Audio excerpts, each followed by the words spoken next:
To you, to me. To you, to me.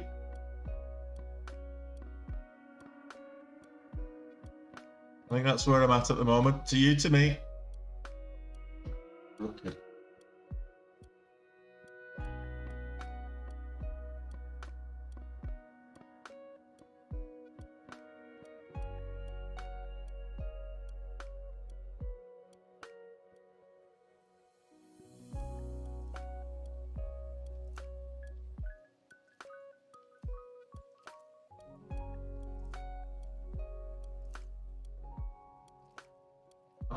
Can't quite get this right today.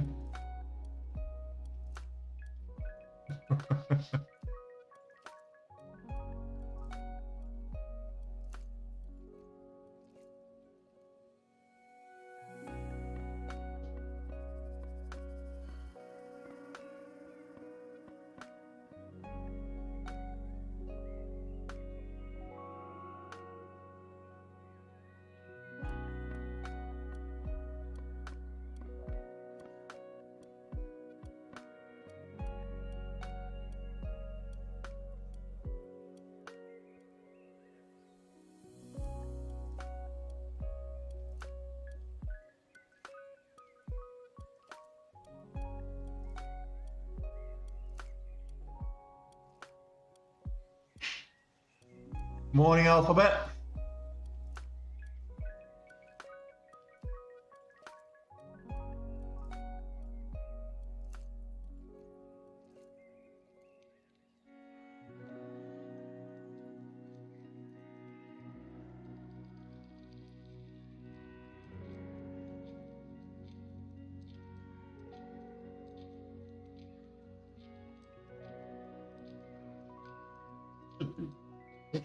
Right.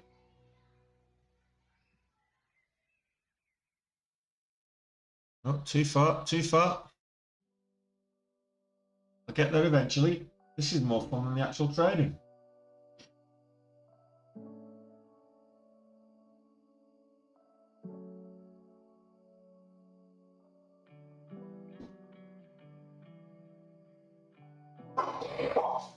Oh, don't you start. Don't you start.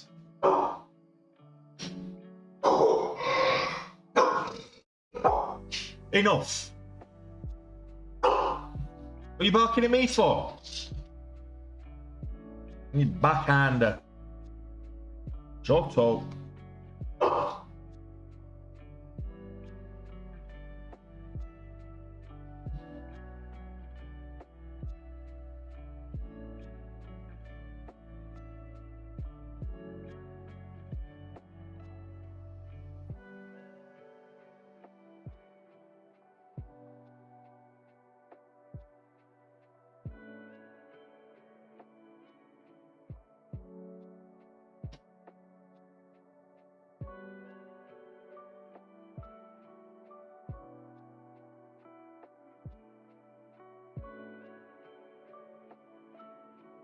Because I took a trade, Alistair. I'm allowed to trade from 12:30. This is just winding me up now. OCD's kicking in. Hey, Jackson.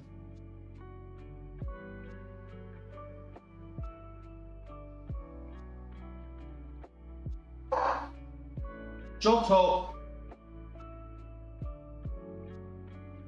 Ah, that's going to have to do. I'm getting fed up now.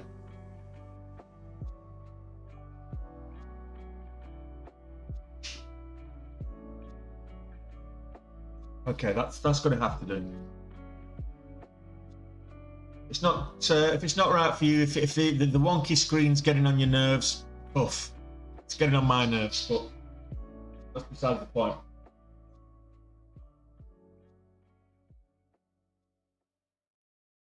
How can I trade from 12:30? Because my broker allows me to trade 2 hours before the market opens, and also allows me to trade after hours as well.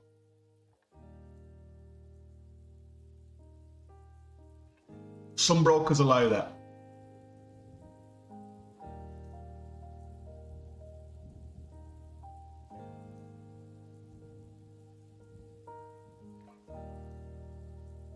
I completely lost my train of thought now. Alright, so SPY's up. Here we go. S&P 5 up on the day. Look at it on the 5 minute. You see, this is yesterday's closing, so we're up 1.5%. Nasdaq's up nearly 2%. So 1.9. The Russell Index likewise 1.9% up. It's looking like a bullish day today. Dow Jones, no volume on the deer. Spider Dow Jones.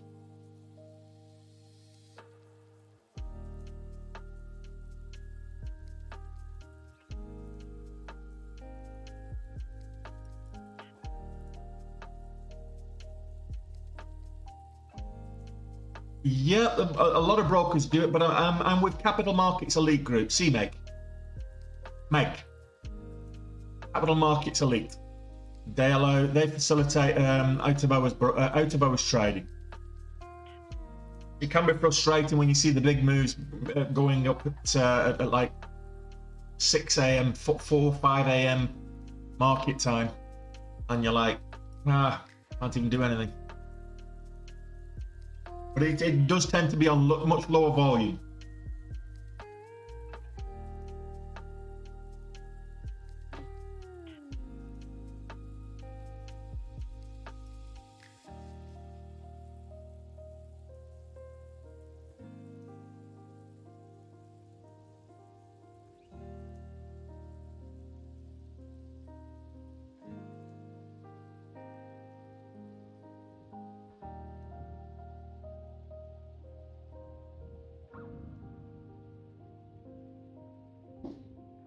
If you carry on, you're gonna get locked in the bedroom.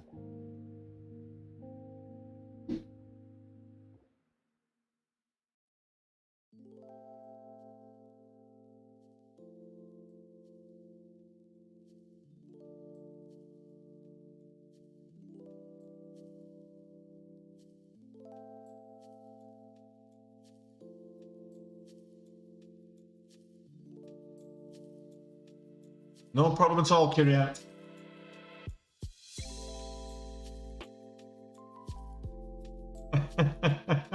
I knew somebody was going to jump up and defend her. Had to be you, didn't it, lady?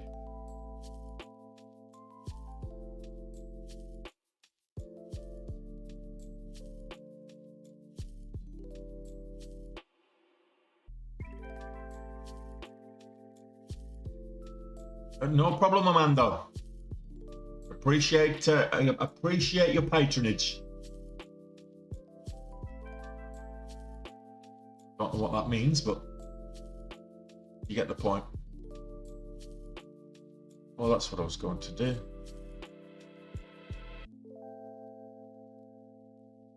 Alter the thumbnail on my live stream on YouTube.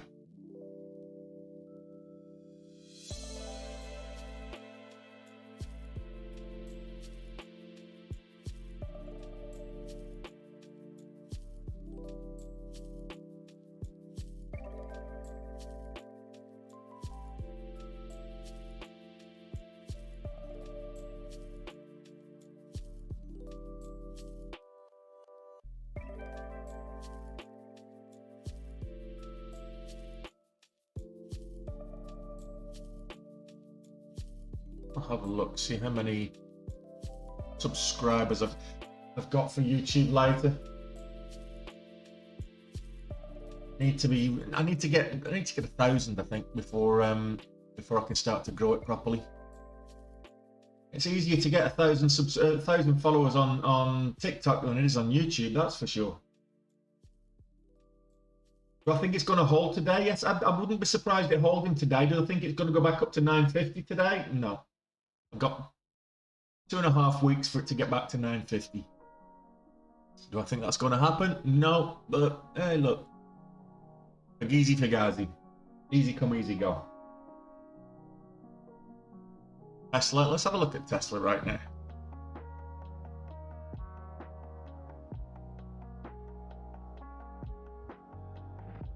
So 742, you bought it at 740, you're already in the green. But the market's trading up at the moment. It's below the VWAP just now, which is downwards trending, but it's looking quite bullish today. We did have a sell-off. Look at it on the 60 minutes, probably easy to determine. We did have a sell-off here. These lines that are just confusing things now. We did have a sell-off at yesterday's open, but that was in line with the wider market, and then we've gapped up, so it's looking quite bullish this morning, Tesla, as is the wider market. You know, Tesla being on the Nasdaq, it's a similar kind of scenario. Tesla's sell-off at yesterday's open was a little bit more pronounced, but yeah, I mean, what's the gap up on Tesla at the moment? It's 2.5% up, so it's outperforming the market today. Only just similar patterns though. That's the thing.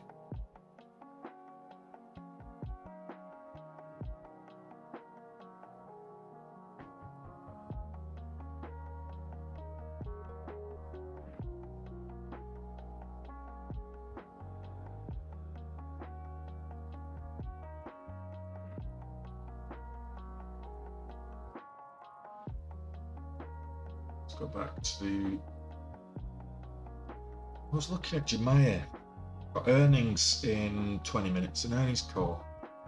Look at that, it's looking nice. It's not got the volume I would like to see, but it's moving up nicely ahead of the earnings call. So earnings call at on the half hour, 8:30 market time.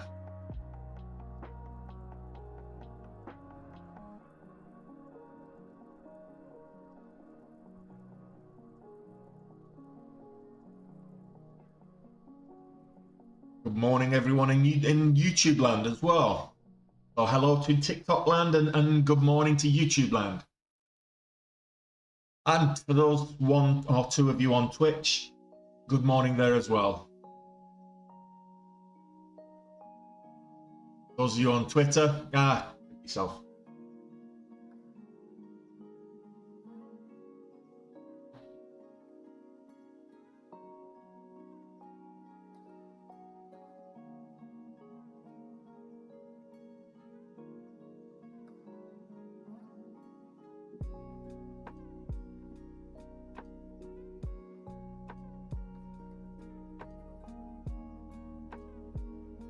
On holdings, let's have a look. On.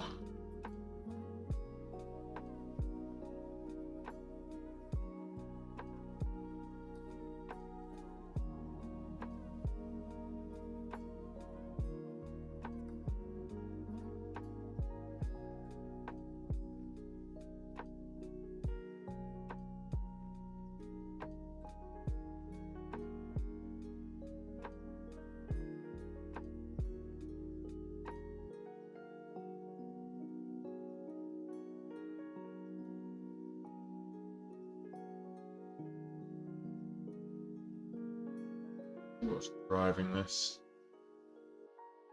Conference call in progress, that's what's driving this.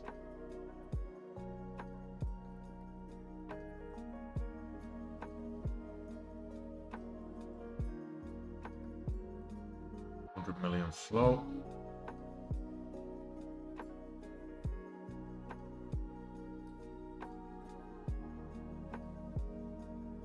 So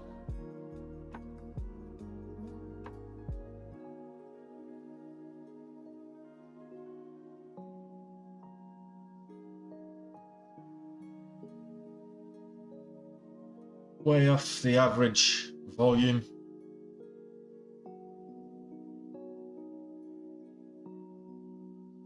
Maya's still down on its average volume as well, but interesting move. Not a huge amount moving right now. EWV hitting these scanners in terms of a move up. Alright, it's trying to make a bounce up after a couple of days of selling off.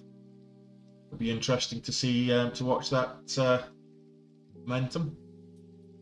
it's well beat up. These blue water vaccines needs a good catalyst, because this was trading not too long ago. If we go back only as far as March, this was trading up at like $65-70. So it's well beat up over the last couple of months. So a good catalyst could really set this on the road to recovery.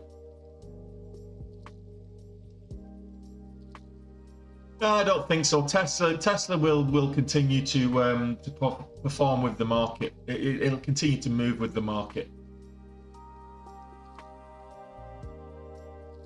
Well, I've got calls. Shut up, Alistair. I had to work out. It took a while to work out that you were trolling me then.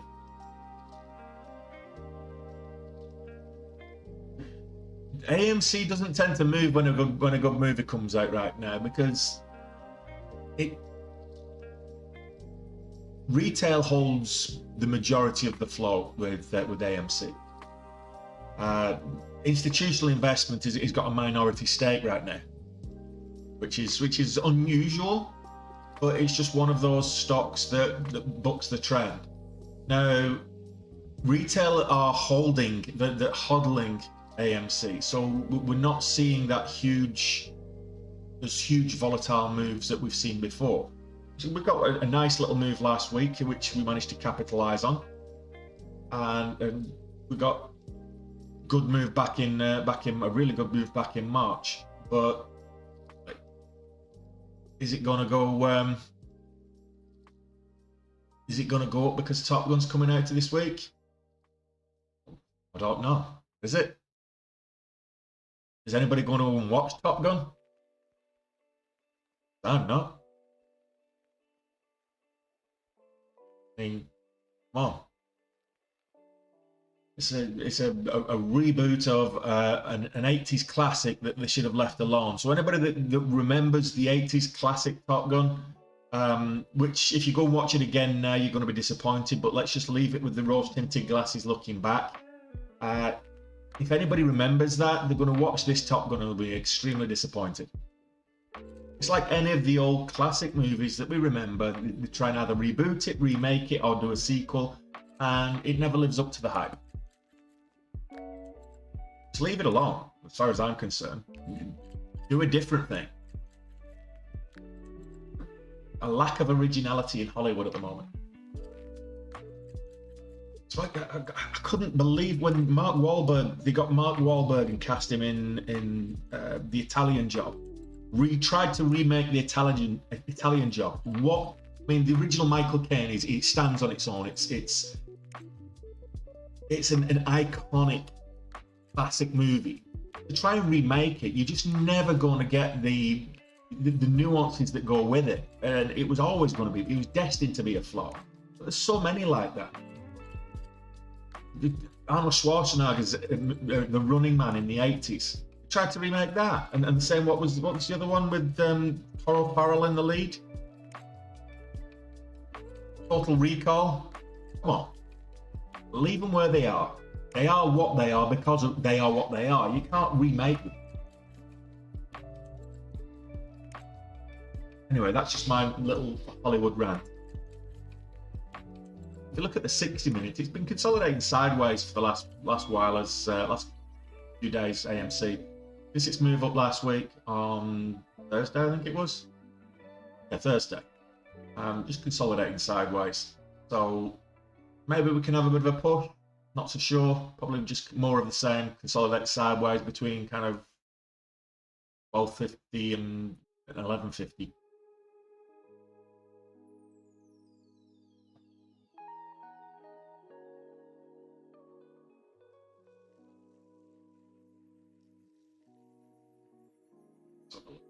Again.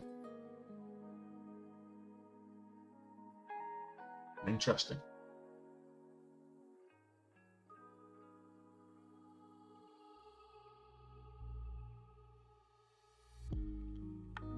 And let's look at Tesla. Let's look at Tesla on the daily. Oh, we had a little bit of a bounce last week after this. We're up slightly. So 725 is a line in the sand, I think, which was yesterday's low. But let's look at it in line with the Nasdaq. Slightly different. SPY.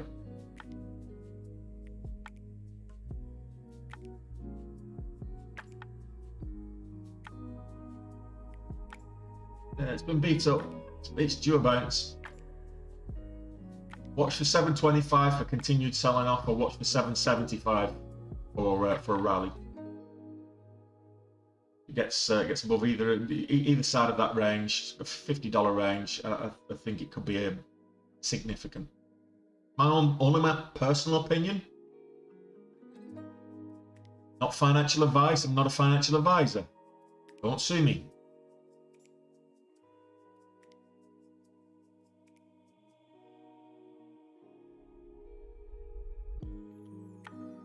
Another quiet morning so far. JD seems to have quite a bit of volume, but moving on upwards.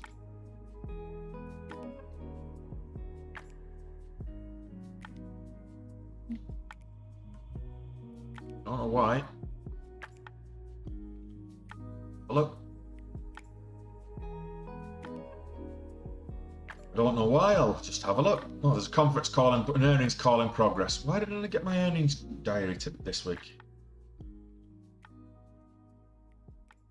Yeah, so good earnings. That's why JD's up.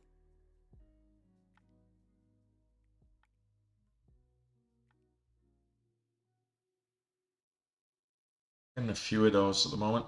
Good earnings reports. It's earnings season, so of course we are. Every 3 months we go through this.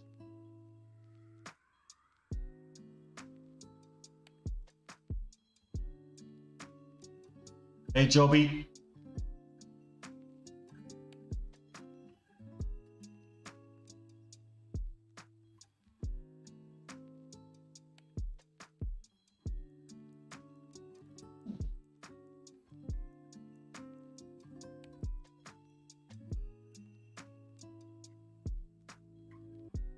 Good. MC not looking great. It was very from last night. No, it went up. But I didn't hold this. Overnight. Gapped up.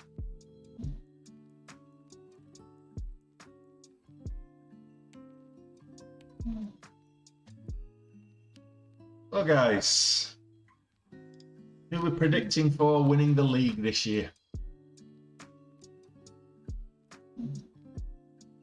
One round left. Well, after tonight, there's going to be 1 round left. Good result for your guys last night, Alistair.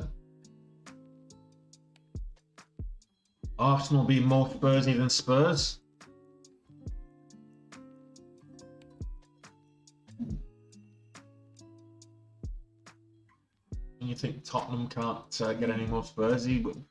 This is the thing going into that final round of games on Sunday, I think it is.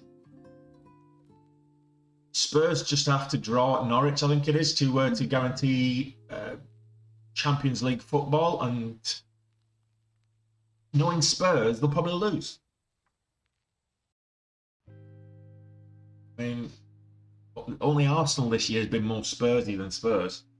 I don't know which one's going to which team's going to turn up.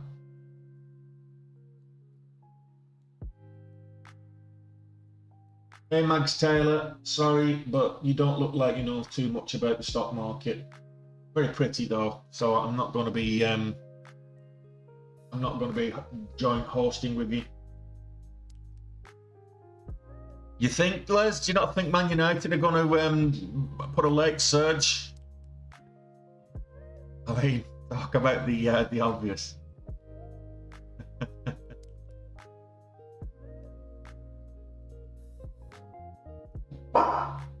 Shut up. I mean, you're barking in your drink. You're supposed to be a chow. Chows don't bark. They're like dingoes.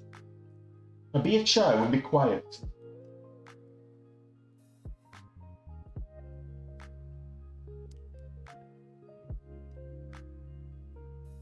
Well, I think they'll have to do something absolutely catastrophic on Sunday for it not to be. Although they've got no defence, there's no central defenders for Sunday, which could Danny Ings could run them a riot. I'm just saying. What will be fantastic, just fantastic, is if Liverpool are winning, coming into the final few minutes, and City are winning by a single goal coming into the last minute. We're into injury time. Philip Coutinho crosses the ball for Danny Ings to equalise and gives the title to Liverpool. That would just be absolute poetry. You couldn't write that stuff. So Steven Gerrard as the manager for Aston Villa, and then two Liverpool old boys combined to equalise in injury time to give Liverpool a title. A bit like 1991 in reverse, when we played Arsenal and just had to not lose by 2 goals or more.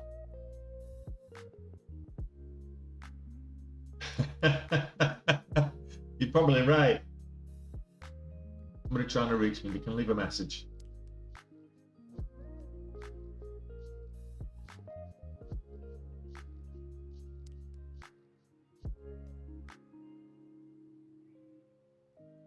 I think it's the closest Gerrard's going to get to winning an English Premier League title now.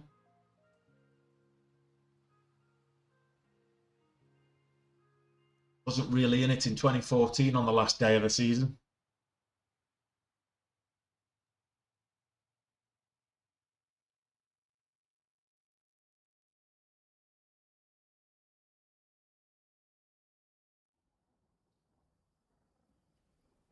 There's a bit, absolutely, Marianne.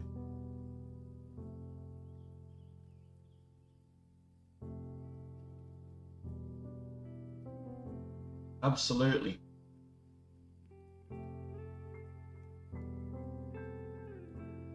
It's gapping up, so I would expect a little bit of a sell-off at the bell. That's usually what happens when the markets gap up so much. They sell off a little bit, and then it potentially could continue to rally. Or we could rally and then vomit once it reaches kind of 407 on the SPY.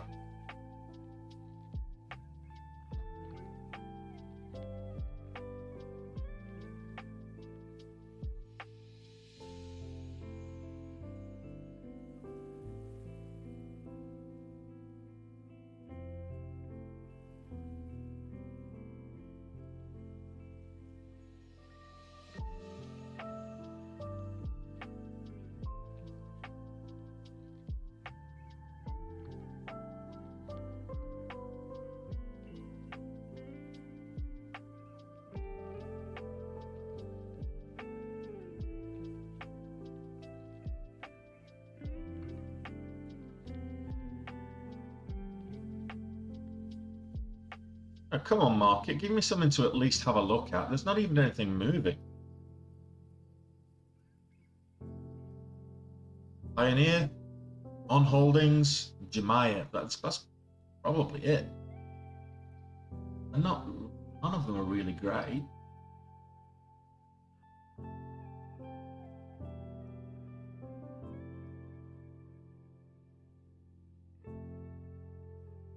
Think Octopi. It has those kind of. He does have those fingers, doesn't he? He's like the Midas touch in reverse, does with Powell at the minute. Whenever he speaks, it seems that the whole market gets nervous and decides to sell.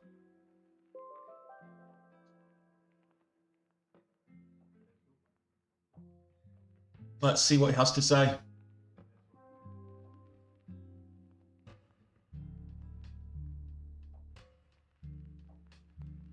Absolutely pissing there.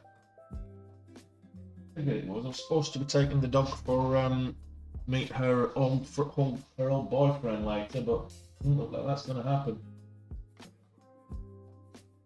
We'll see.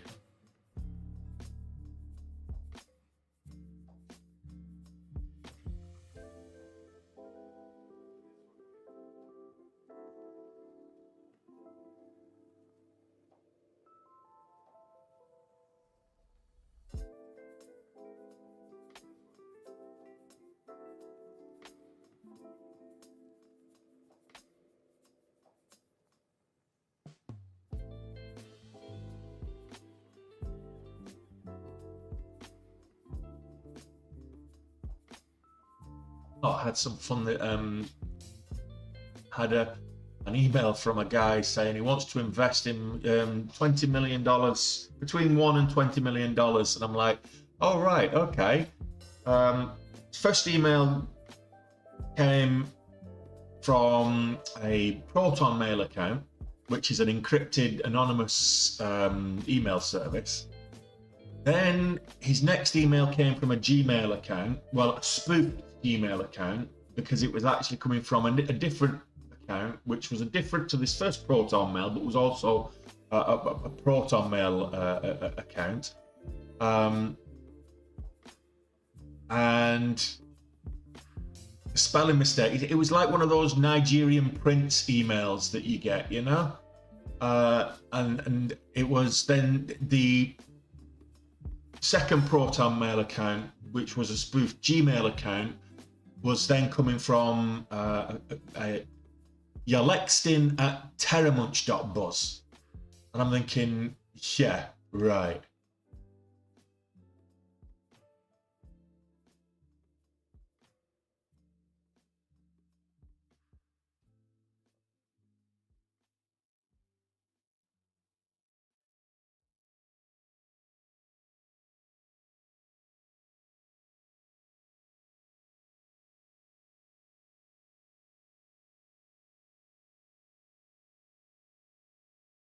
Well, I just find it amazing that some people still. Well, a couple of things about that. The first thing was that I've got to applaud him for his ambitiousness. I mean, if you're going to scam someone, why not go big? 20 million bucks. I mean, come on. So I've got to applaud him for his ambitiousness. But the second thing was that, look, who falls for these scams? It is targeting. I mean, if you're targeting some frail old retired grandma that's not very, tech savvy, is fine. But if you're targeting somebody that's, a business owner with a background that I have in technology and, more importantly, IT security and data protection, really? But then again, most criminals are not too bright. They're opportunists.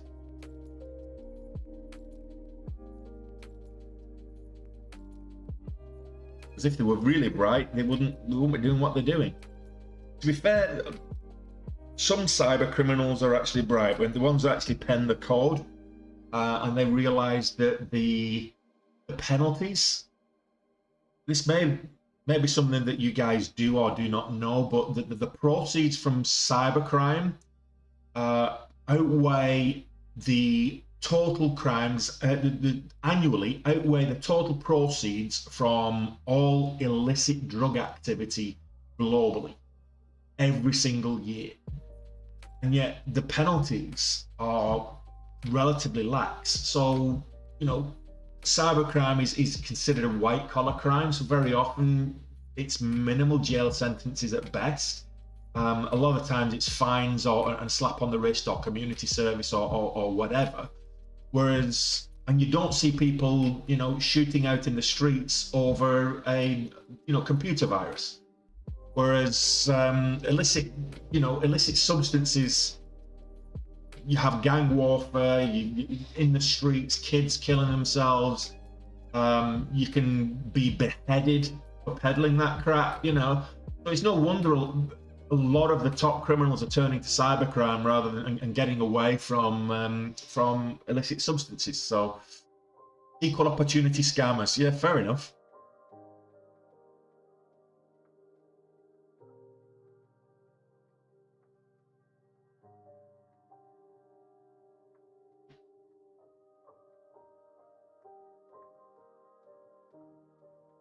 Well, I hope she didn't click on the link, Marion. A lot of those links are download links, and they'll download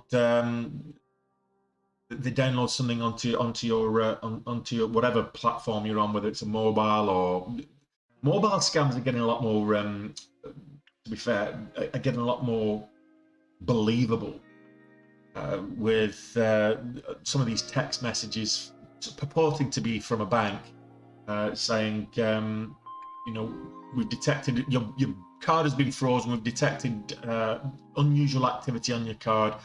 please call this number. And it's like, okay, but that's a premium number, and you get scammed that way. So you end up paying like 30-40 quid to reach a number where they just keep you on the line and try and get more out of you, but at least they're going to get 30-40 quid for the premium number.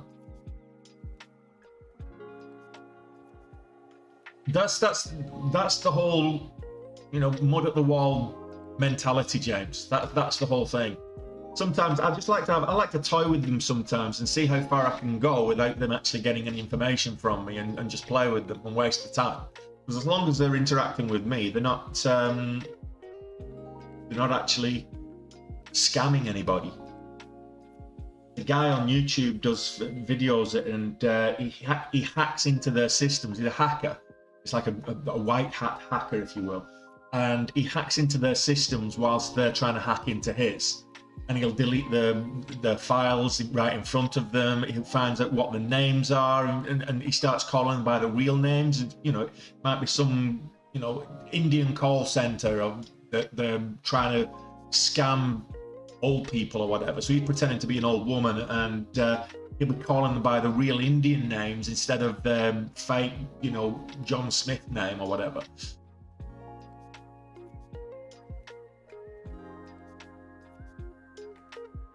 Yeah, no, I've reported there's not just one. At the moment, there's at least 7 other accounts impersonating my account. So if you get anybody contacts you directly, it's not me. Okay, if you want to contact me directly, ping me an email. There's an email link on my link tree. Just ping me an email if you want to contact me directly, and I'll respond to you directly. No, not a problem. I'm not going to contact you on TikTok or YouTube or anything like that. If somebody contacts you pretending to be me, it's not me. Simples. And if I'm going to change my profile background, so I'll do that after this stream. So just to throw them off, so I'll just change the color of the background. At the moment it's black. I'll change it to purple or something. So just to throw them off for a couple of days until they update it.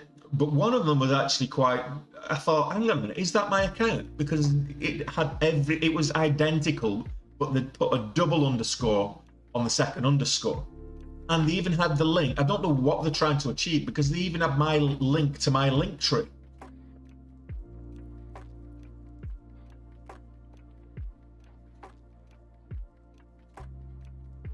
So I honestly don't know what they're trying to achieve. It's ridiculous. And of course, it falls back on me, because somebody will then start reporting me for trying to scam people on TikTok, and it's nothing to do with me. So just, if you can, report them and block them.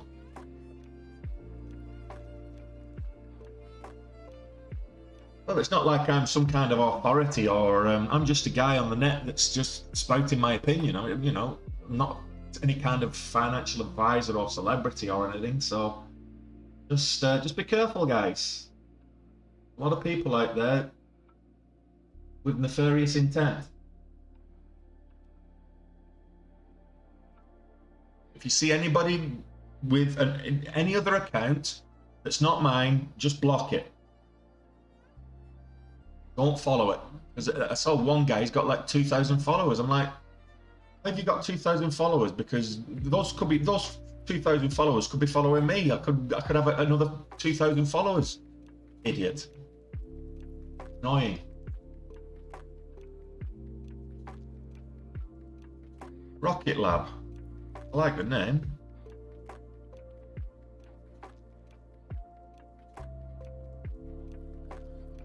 Looks like Pioneer's now selling off.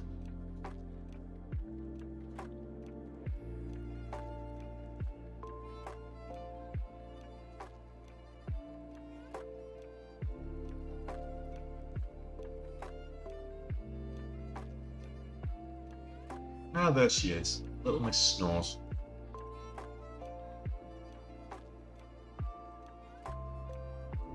Well, that looks interesting.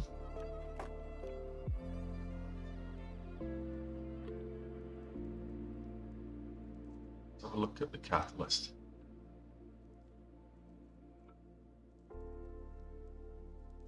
Q1 earnings.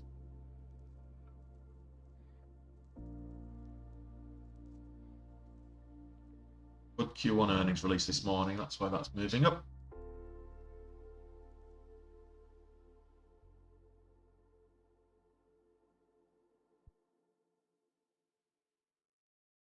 Well, that's no volume. Let's just watch the wider market. Now, there's a severe lack of volatility. It suggests that there's something about to happen.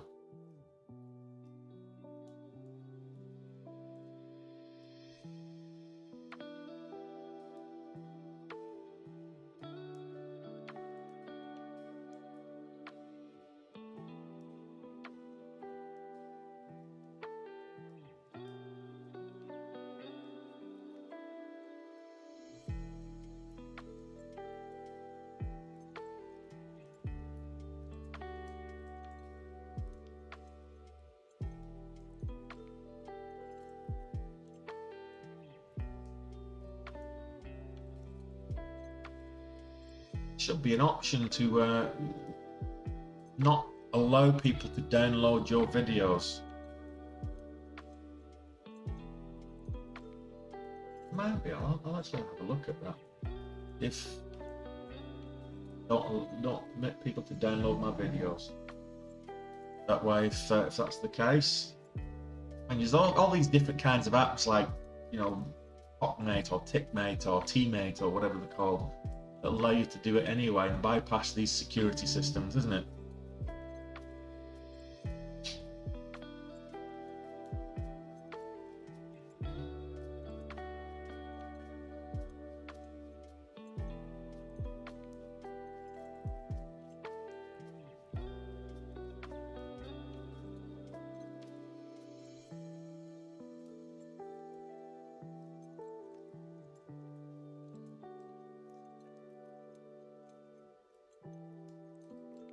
AMC shortable today. Wasn't a couple of days ago.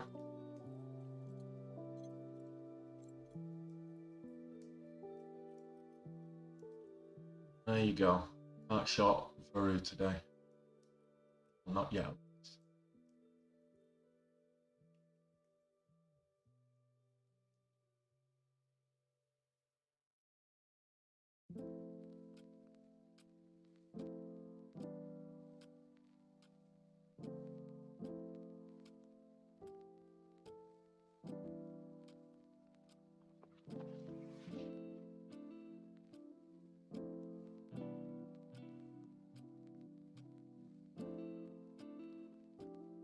Well, I think maybe I should get a couple of dogs tennis balls and start juggling. More entertaining than watching this crap at the moment. The market's just not doing anything. No stocks. I mean, 15 minutes and your best mover is like 1%. Not exactly the volatility. Please don't let the volatility have gone out of the market already. We've only had like, what, 3 days? Hey, not very well. We need more volatility. How do we profit on a market that's flat? Not doing anything. Stocks that aren't moving. Where's all the parabolic movers gone? That's what we want. Those big 750% gainers. Well, in hindsight, I think we should have all shorted Luna. Which brings me to the next question. What's our crypto world looking like right now? We're just moving sideways. I've been for the last couple of days, around the 30k mark.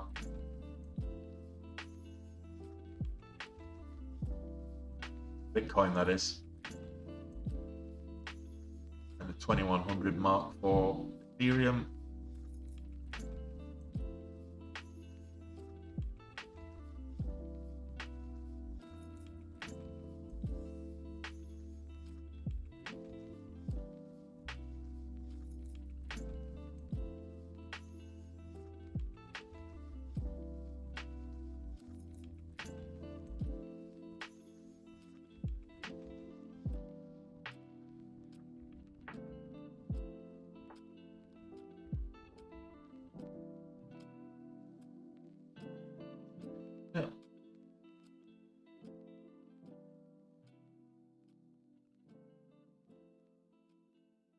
Okay.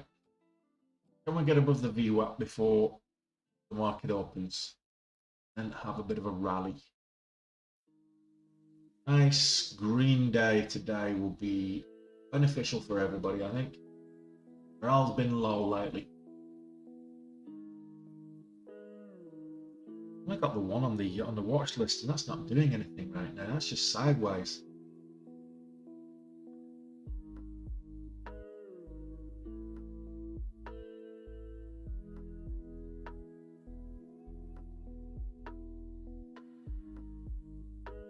Hola, El Puno. I'm good.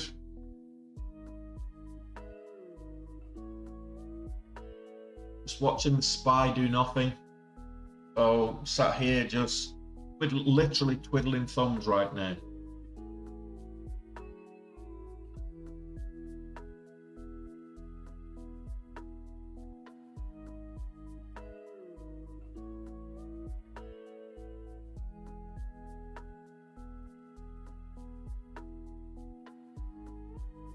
Yes, it's just been under the VWAP, moving sideways since I traded it.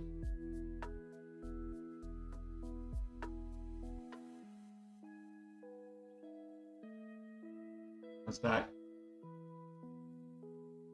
Well, it's an exciting day today. Really, Fiverr. Let's have a look at you.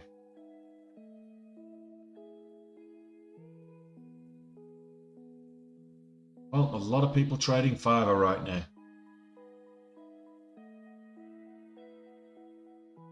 Tapping up, but on zero volume. Let's have a look at what Elon's done to Twitter. At 36. I thought he was buying it at 54. Has that gone through yet?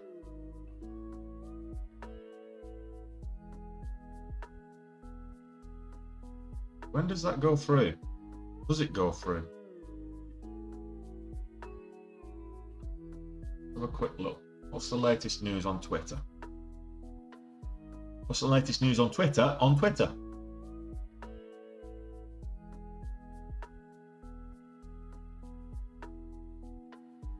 Well, my dog likes scrambled eggs. When she was ill, that was how I got her to start eating again.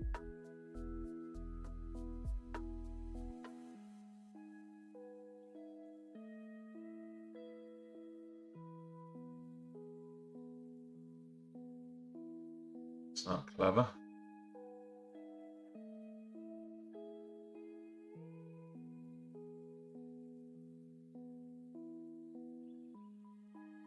Typical.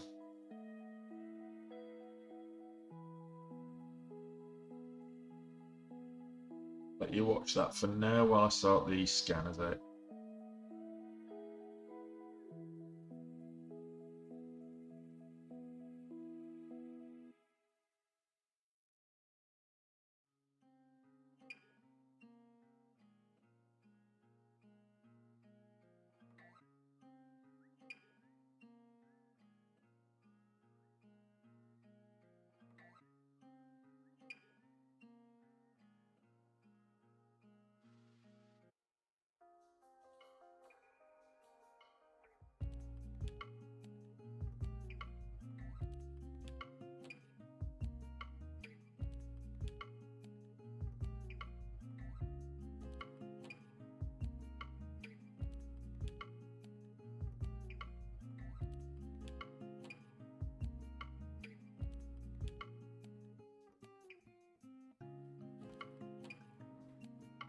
Gives me something to do, I guess, whilst we're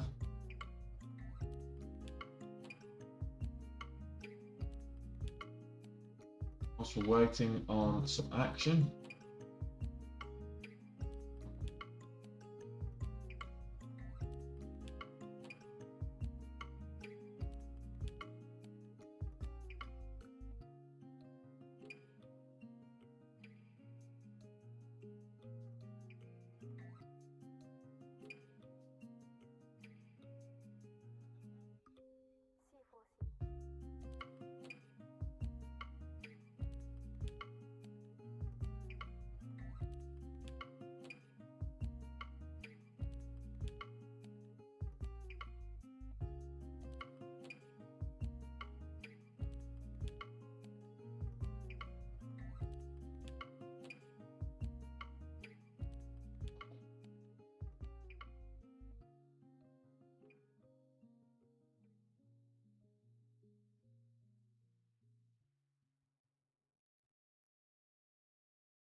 And we've got our action back. Scanners back.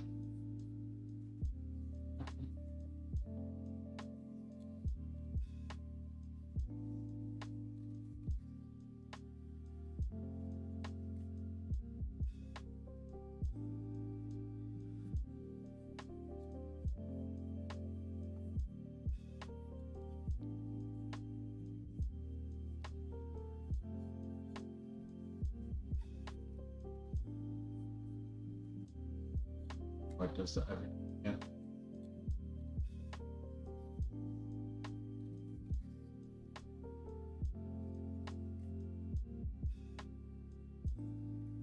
Most annoying.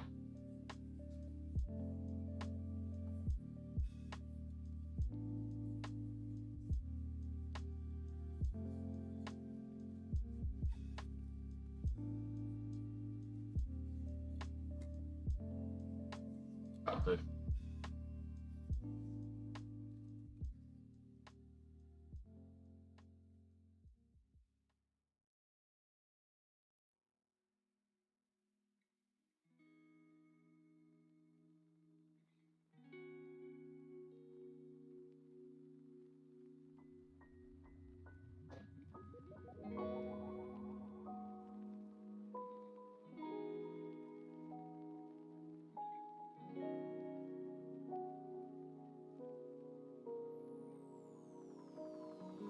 It's been bad for Tesla too, do you think?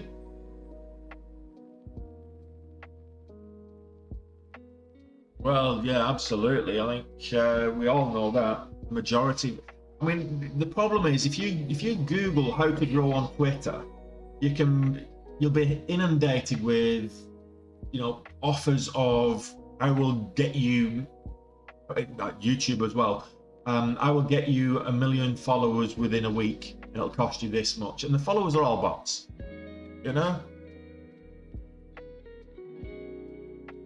So you can grow on Twitter in no time flat, but the majority are just bots. Or you can follow somebody, a famous celebrity, and say something controversial, and then people will follow you just to troll you. Yeah.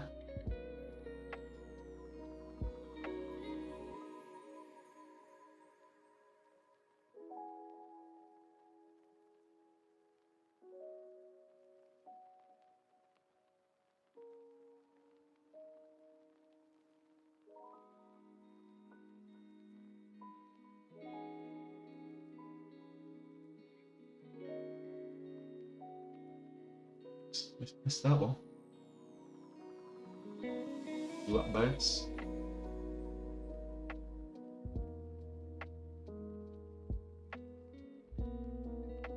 No volume on AMC. Oh well, let's continue to watch the SPY do nothing. Roy Prohl. Yeah, I'm okay. Not too bad. I'm looking forward to the football tonight. I'm just a little bit bored of watching the market do nothing right now. What are we trading today? Well, let's see what moves. At the moment, there's nothing really moving. It's very static, sideways. We've got nothing with any real volatility. There's a couple of earnings calls going on right now. We'll see what will happen.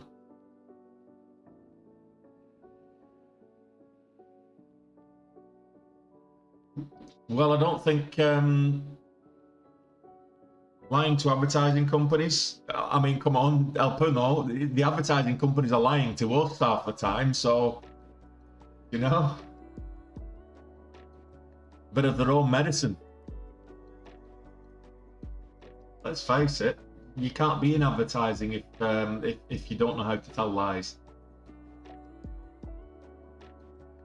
You have to tell it in a way that doesn't break the truth. Tell lies without breaking the truth. It's a skill in its own right. That's marketing. Anybody that's been in sales will have a very vocal opinion on marketing, even though they go hand in hand.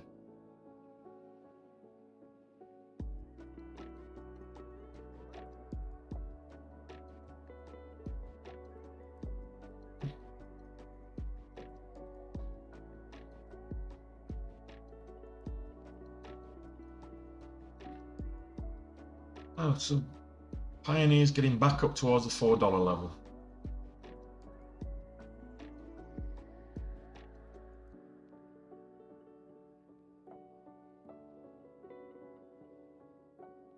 Ain't it? I have days 4.9, so 4.10. Watch 4.10 at the open maybe, or a break of pre-market highs.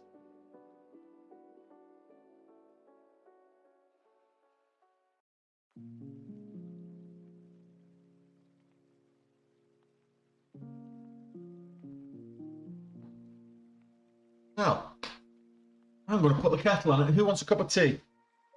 And what? Anybody wants one? Let me know.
Soya milk, Alistair. No, I'm sorry. No, we don't do soya milk.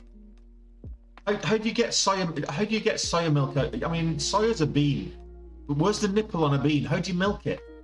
You know?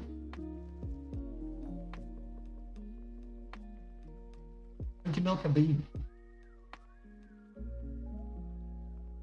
The only milk I drink comes out of a nipple. That's all I'm saying.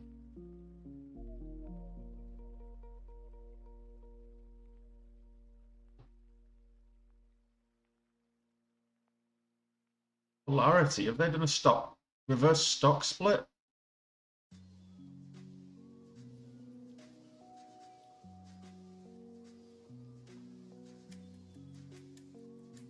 That was the answer was a bowl. The question was, how do you get the milk out of a bowl? And the answer was carefully.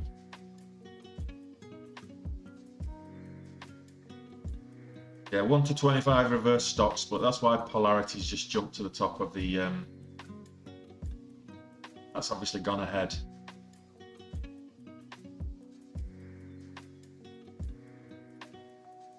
Oh, could have got a 5-cent bounce there off the VWAP.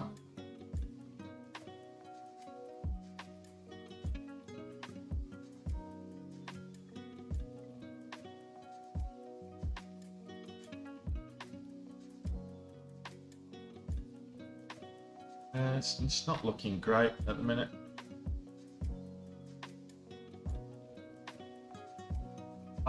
Severe lack of volume again. So we're just struggling with the old volume.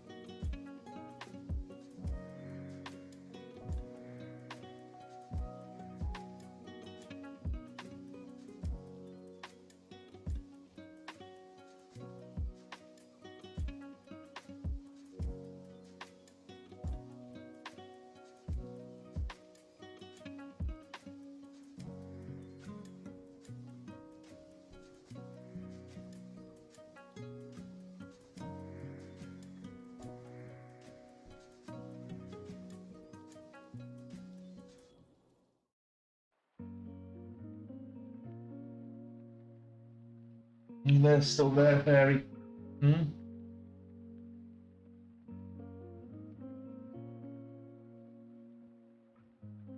That's fine, Rowan. Stick around.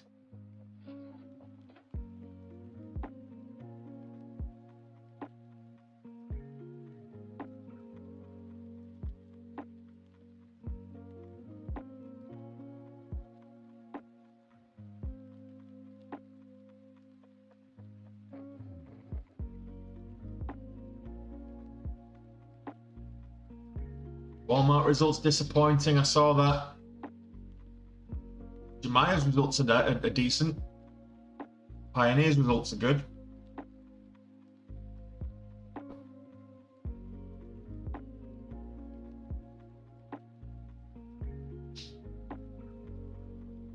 What do you expect from Walmart? I mean, how can they make profits the way they do when they just try and undercut everybody?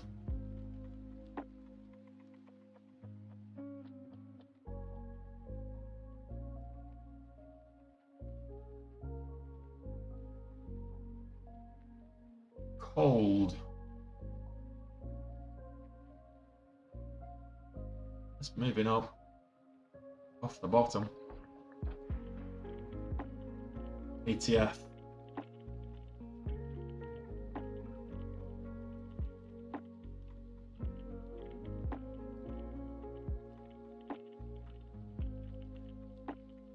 Well, gotta be honest. This might be a no trade day for me, the way things are looking. It's not like there's not any gappers, but there's plenty of volume in the market. It's just there's nothing moving. The market's not really moving.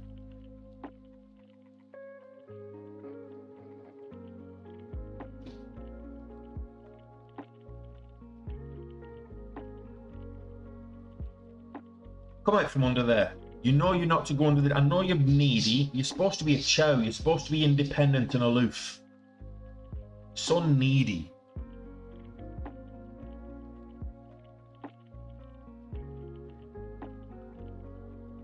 Well, Amazon are taking over the world, aren't they, Roy? Let's face it. Amazon and similar models. I think what you've got with this Deliveroo and various other models where they go to Walmart or whatever other store and do your shopping for you. Bring it to your door. You don't even have to, do the Walmart shop now. Tesco, Carrefour, Walmart, wherever you sat, whatever the one is that around the corner from you. A waterproof one, Alistair. One that doesn't let the water in. I broke my umbrella as well, which reminds me I need to get a new umbrella. Walking the dog. It's not looking great today.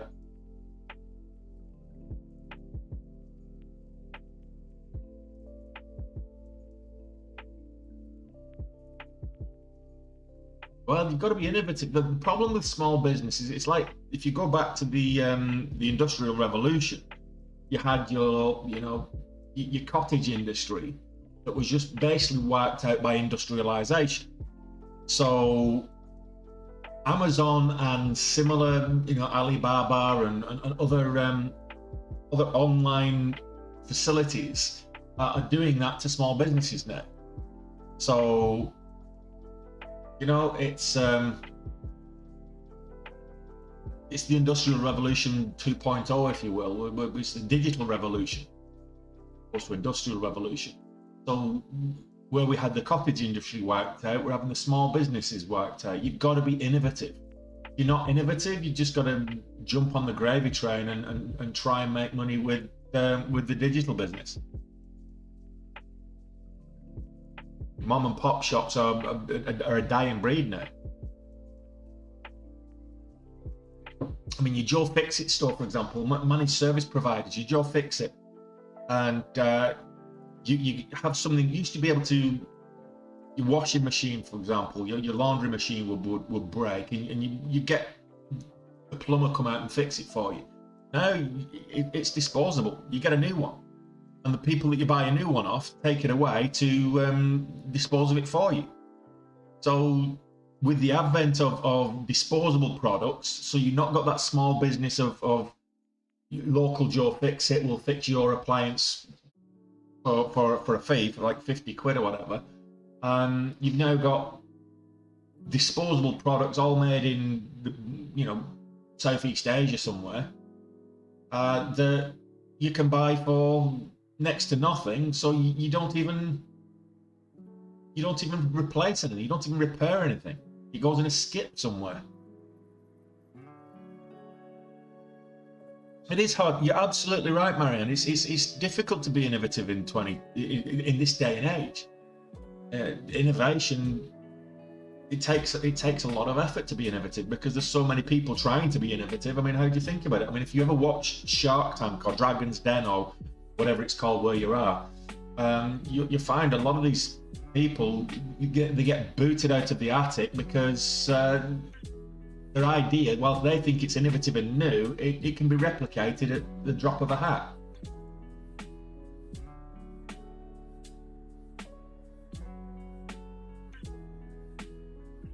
But that's always been the case, Roy. That's always been the case. And money, it's like greed and I mean, we're all on this channel because we want to earn, we want to make money. We want to make a significant amount of money. So we're all come to this channel to actually see how to actually trade the markets and make money work for us. And the rich have been doing that for decades. You know, it's the big get bigger and the rich get richer. So you're not going to beat them. The best thing you can do is join them. Grow your own wealth. And the best way to do that is jump on some of the loopholes that the rich have been exploiting for decades. Yeah, but are they, Marianne? Are they really innovative? A lot of these apps, are they really innovative or are they just convenient? A lot of these apps that you get on your mobile phone, they're just convenience. They're not innovative at all. They're not doing anything new. They're not bringing any real value to you. They're just giving you something that's old in a more convenient form. Someone asked me not too teenager or whatever it was, not too long ago, was what it was like growing up without mobile phones and the internet. I'm like, really? Am I that old? Lovely little old flag there on the NASDAQ.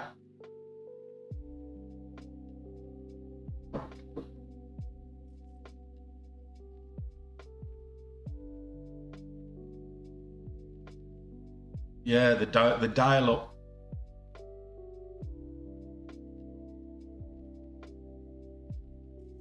Growing up in the 80s and 90s, growing up in the 90s in particular with dial-up, you're on the internet, you're downloading a topless photo of Sandra Bullock or something, or whatever it is, and it's going to take you 4 hours to download one photo, of course, but then your mum picks up the phone and she gets sort of screeching in her ear, and then you're logged out, so you have to start over again. That's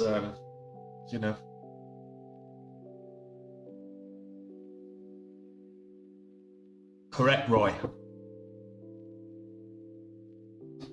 That's a lovely textbook bull flag. 2 of them.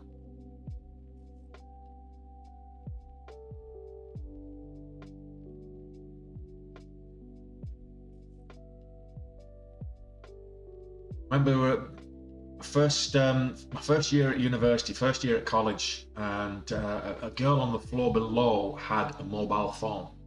Her father bought her, but it was one of these big brick things, and everybody was borrowing it rather than going to the local payphone. Everybody was borrowing it, and she got in so much trouble because she wrapped up a bill in one term that was nearly £1,000 at the time, because other people were ringing their parents on her phone.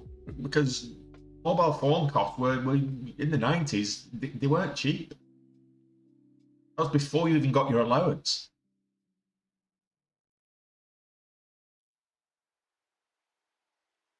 IOL. I remember It would have been the break of the millennium, about 98, 99. Signed up for Red Hot Ant, which is a service that it was one of the first services in the UK that had unlimited bandwidth. So you just paid a subscription rather than paying as you go, which most services were. You paid a subscription, I think it was 12 quid a month, and you could download as much as you wanted. That's the norm there.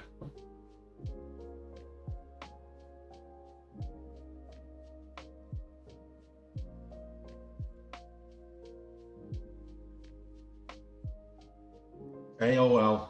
Oh, so I think I've still got an AOL address. Used to come with the little CDs. You get the AOL CD and you pick it up for free at local tech shop, and then you'd pop it in and install it. Oh, don't talk about Napster. You'll have the police knocking on your door.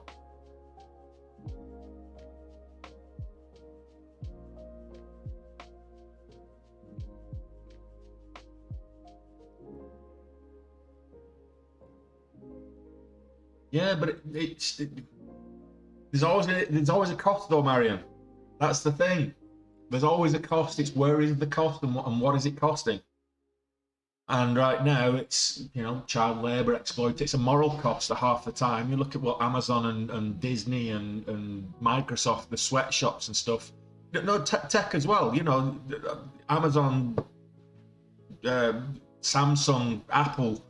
All the sweatshops that they produce these this technology from, so that we can have it cheap.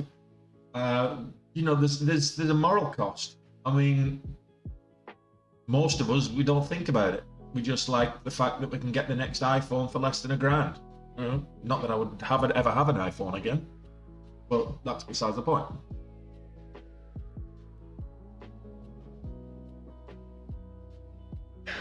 Here we go. Showing our age in this stream. This is definitely not one of those teenage streams, that's for sure. Napster, succession of comments. Napster, AOL, Windows 95, Speedster 28.4K modem. It's like, what? This chat is a procession of 80s, 70s and 80s babies for sure. They kind of grew up in the 90s. Oh, stop! You're making this stream fun. It's not supposed to be fun. We're supposed to be making money.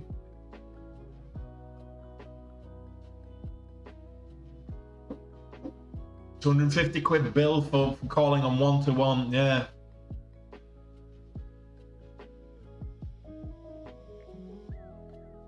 I think I've still got a Nokia brick that works.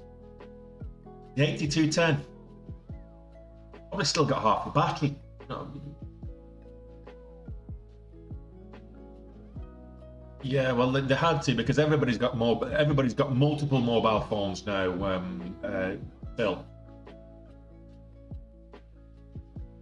Not just one, so everybody's got more than one number. So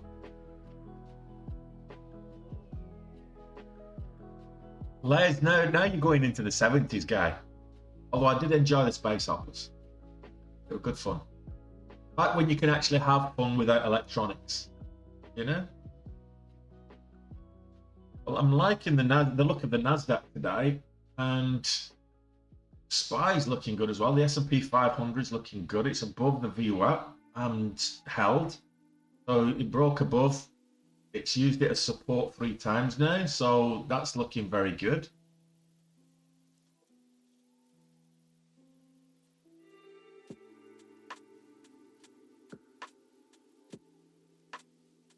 My sister used to, she used to be model. And as part of her job, obviously for safety as well, in that profession and stuff. And she had she had a Motorola, Paul. It was one that had the separate battery case. So you had the big brick that had a case with a belt clip that you could clip on your belt, and then it would drag your jeans down. but it also had a travel pack battery that would come with it, and you plug it in, and it was the travel pack battery was like this big doorstop. It was, you know, it was probably about 20 pounds in weight just for the battery.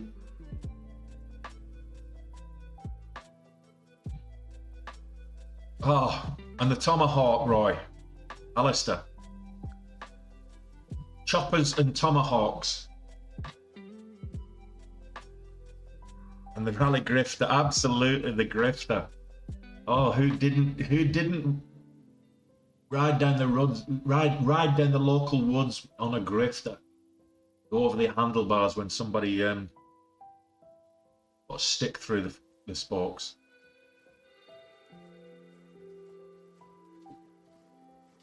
I always wanted an ET Kawara BMX, never got one.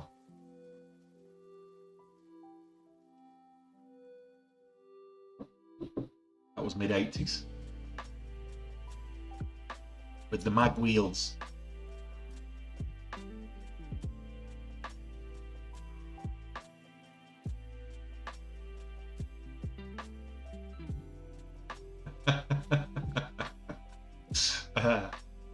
Yeah, and you get those spokey dorkies, the little beads that you put on your spokes, and they rattle as well. The spokey dorkies. Do you remember those?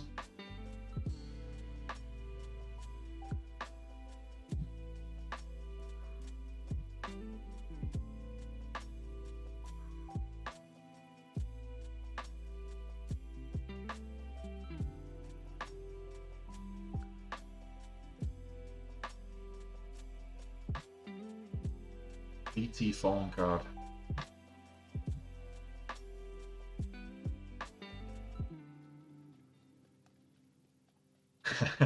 Yeah, the TVs were huge.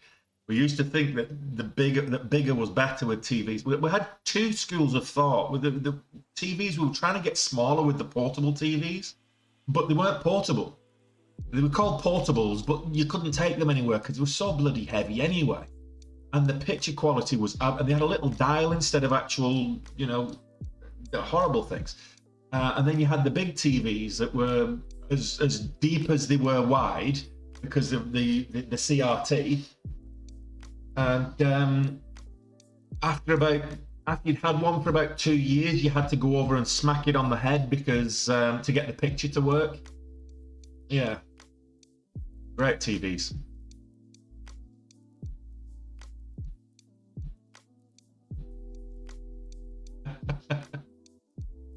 Penny shoe trade. You know what you can get for a penny at the corner shop these days? A penny. They don't even let you. You can't even spend a penny anymore because they did away with all the coppers. Well, we didn't even have 3 channels, let alone 4 channels. BBC Two was only active in the evenings. Had the schools programs on ITV during the day.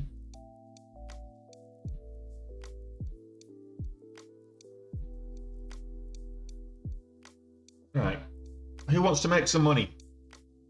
That was a nice little jaunt down nostalgia lane, but I think it's time to make money. We've got 10 minutes to the bell. There's no watch list. If anybody's wanting to know what my watch list is today, there's no real watch list as such. Pioneer Investments, but Pioneer's probably the only thing, which I tried it earlier. But even that's not Pioneer Power. It's not looking great right now. We're watching it now. It's back over $4. Now I'm interested. Pre-market high, just broke highs. So, no, not quite. It went up to 420. If it breaks 420, we're in business.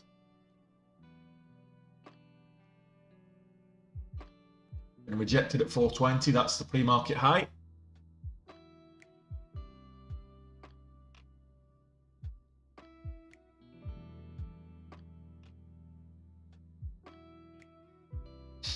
Absolutely. Well, you're showing your age, Les. I'm just providing the commentary. I'm only 39 plus tax.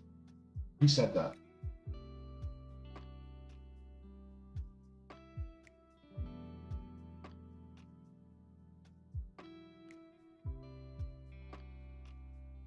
Well, I wouldn't have predicted that little pop going so high. Good 35% move there.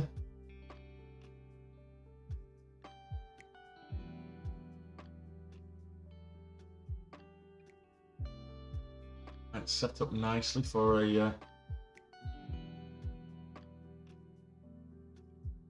well, we've got 7.5 minutes to the bell. We're getting a bit of life in Pioneer Power. Nothing else. Not even the runners, not even the farmer runners from yesterday. I think after the bell it might be 0 trades for me right now. We'll see.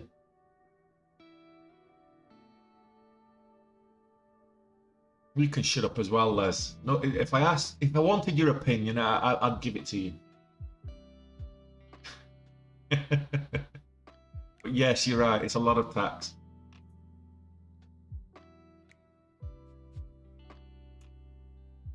I'm just going to wait for the bell right now.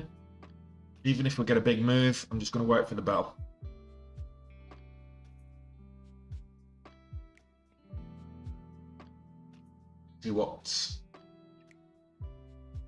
We'll see what the open gives us.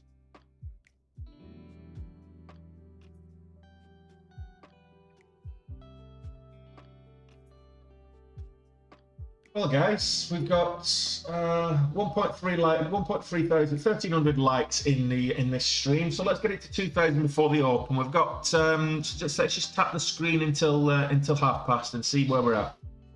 So we've got 6 minutes to the open. Let's get 2,000 likes before we get the bell.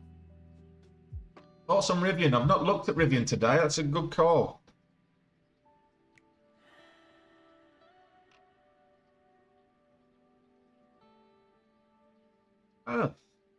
It's slightly up on the day. It's in line with the wider markets. It's looking at on the daily. You see it there, but more on the 60-minute will give you a bit more an insight in what's happening. Slightly up. It gapped up this morning when the markets opened for trading, and it's been moving sideways since. It's just kind of ranging along the VWAP. So if you look at it on the 5-minute, you can see it's up and below. It's above and below the VWAP on a consistent ranging basis. So what will Rivian do today? Watch the markets. It'll take the market's lead. So if the markets move up and rally, Rivian's going to do the same. And likewise, if the market decides to sell off, Rivian will probably sell off as well. So it's been kind of following the wider market. Unless there's a catalyst, Rivian's one of those stocks that tends to just follow the market movement.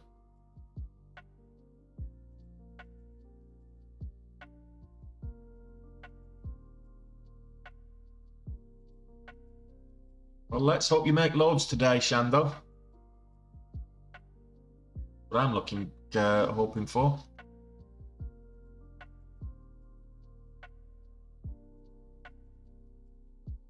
Let me get rid of AMC. That's just crowding my...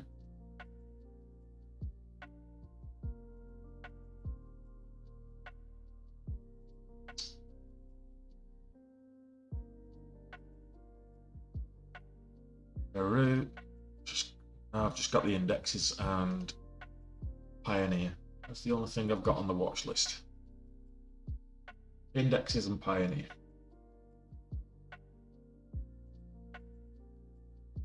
Not even short Veru today.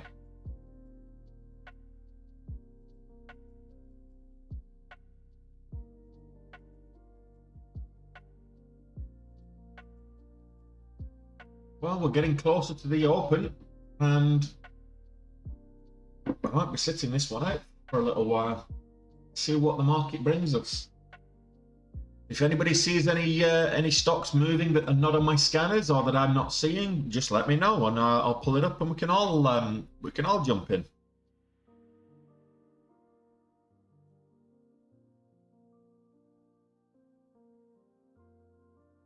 Look at BA.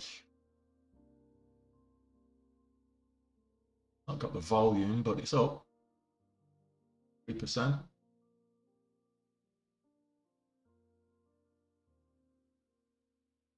Yeah, so the market's looking nice today. They're ranging sideways above and below the VWAP, which is, like I say, ranging sideways movements, but other than a sell-off.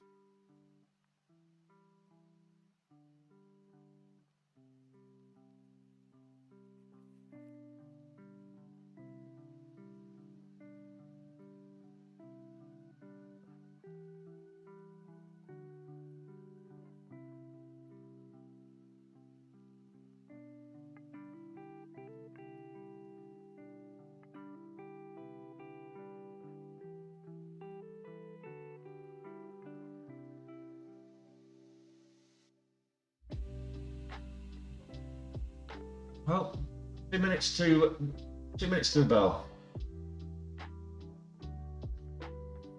Well, that's not necessarily a bad thing.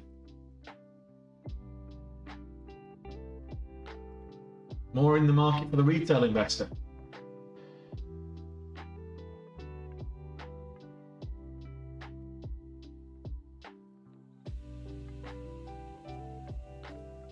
I wouldn't consider Ford being an activist investor anyway, there, Jack. They only got the majority of that stock a few weeks ago as part of that wider deal. So I don't read too much into that. I'd say that's more about the strength of Ford than Rivian, actually. Hey, user. Mistaken an E for a Y, but I'll forgive you this once. That's Soundhound. It is. Made a little bit of a pop. Let's have a look why. Just before the bell. Got a minute to go. Wow.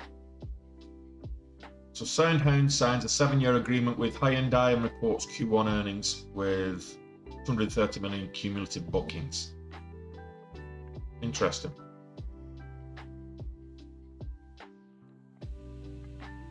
I'm going to pop that on there because that could move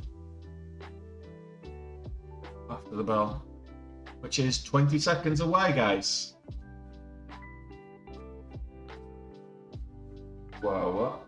Rain is coming down hard.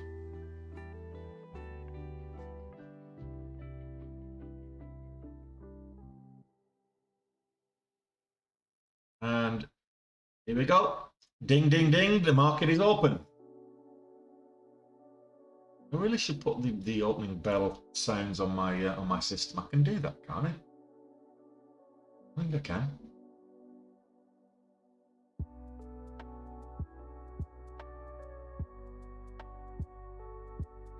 I'll change my scanners over. That will help. Good luck, guys. If you're trading, good luck. If you're not trading, enjoy.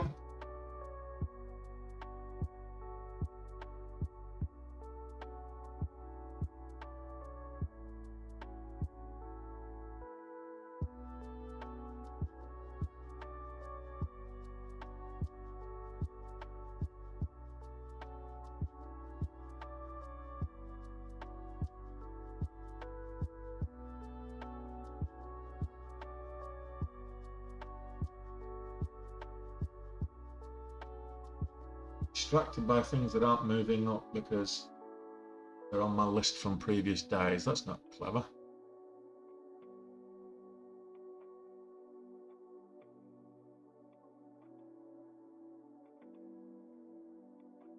Didn't I?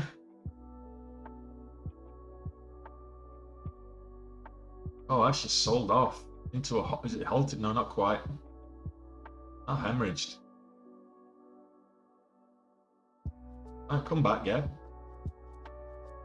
Wouldn't worry too much.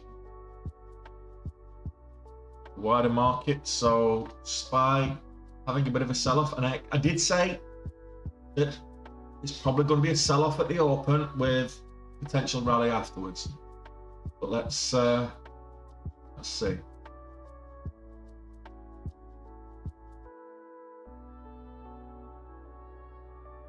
Downhand didn't do anything. Pioneer trying to make a move back up.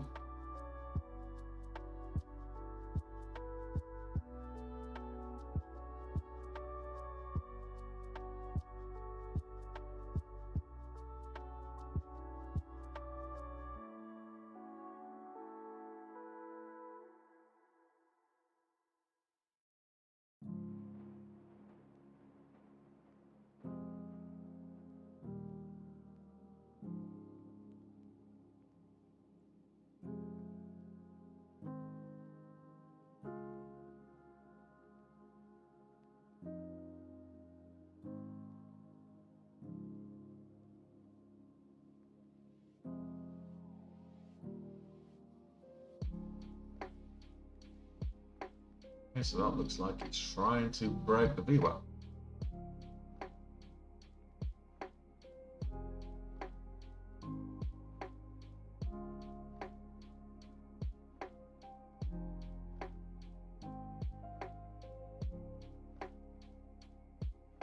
No setups just yet.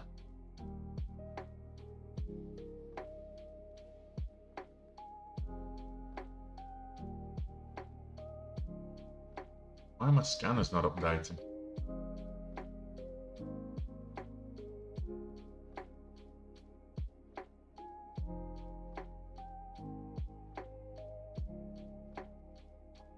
Alright, when you have to manually reload your scanners.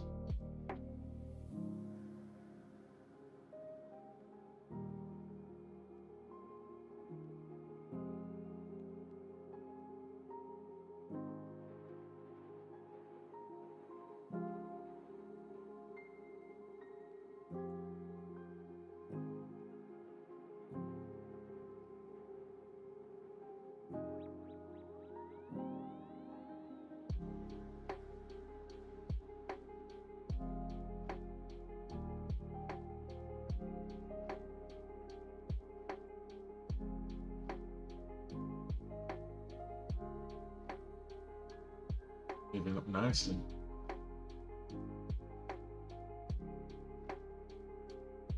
I'll get a little bit of a pullback.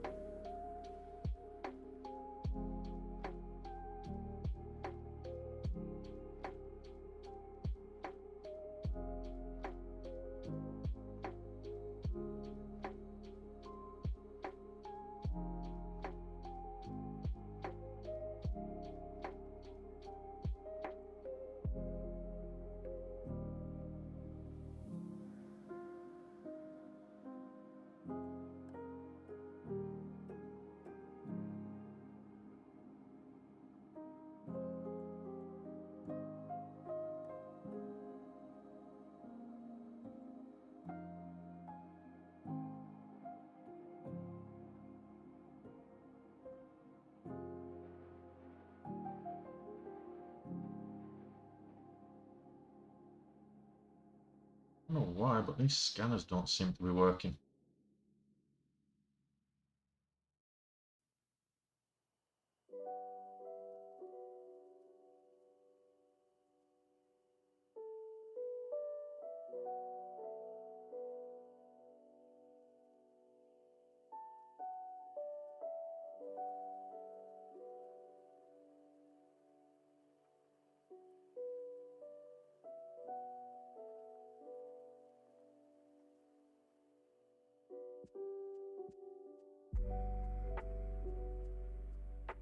Missed all the big moves. That's not helpful.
Broke higher day. Maya.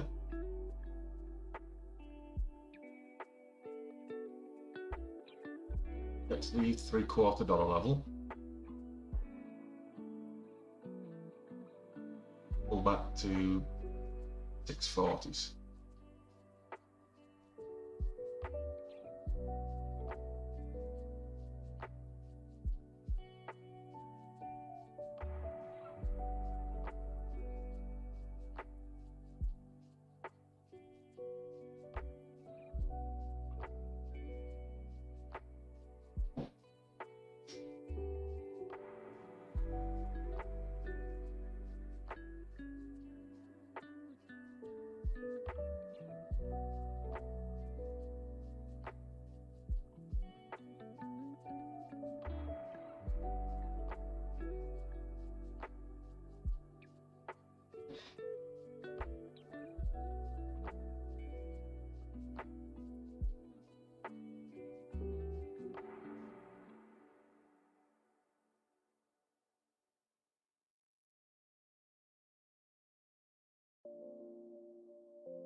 Maya's had good earnings results pre-market,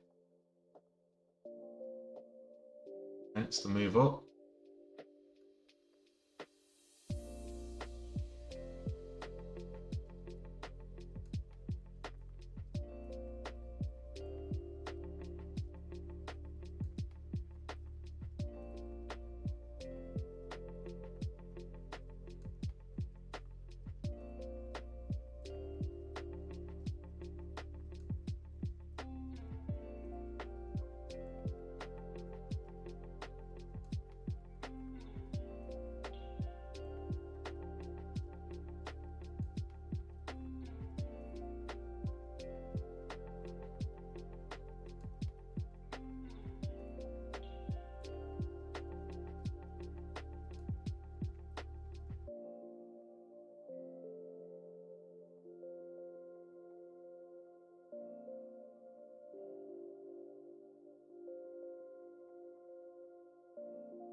Buying to break 660.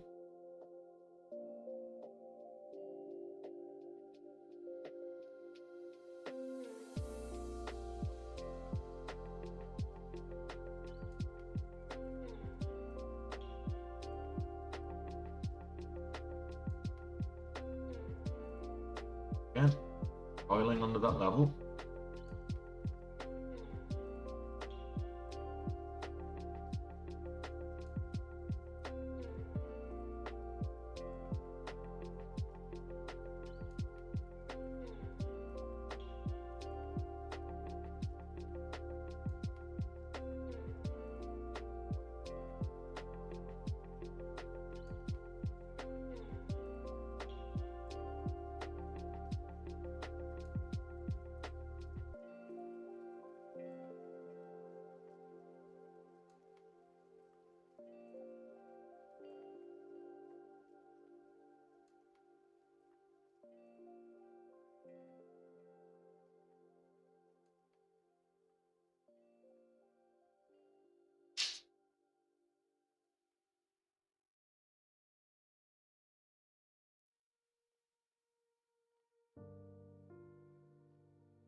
Pull the trigger 2 cents early.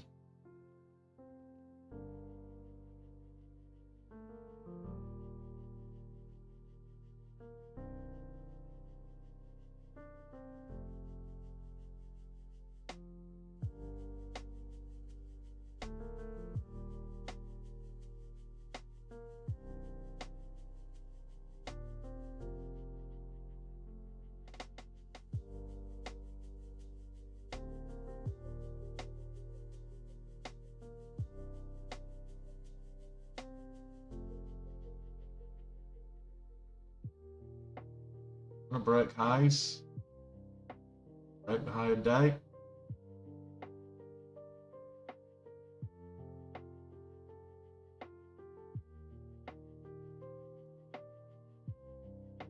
we're at.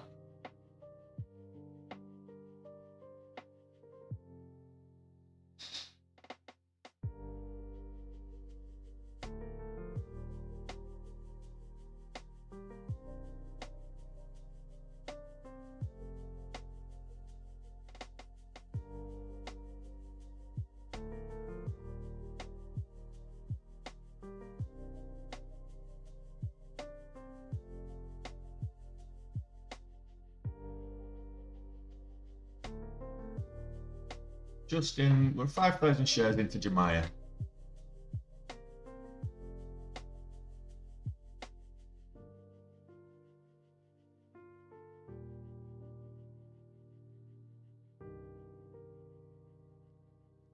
We made back what we lost on that first trade, pretty much. So let's see where this takes us.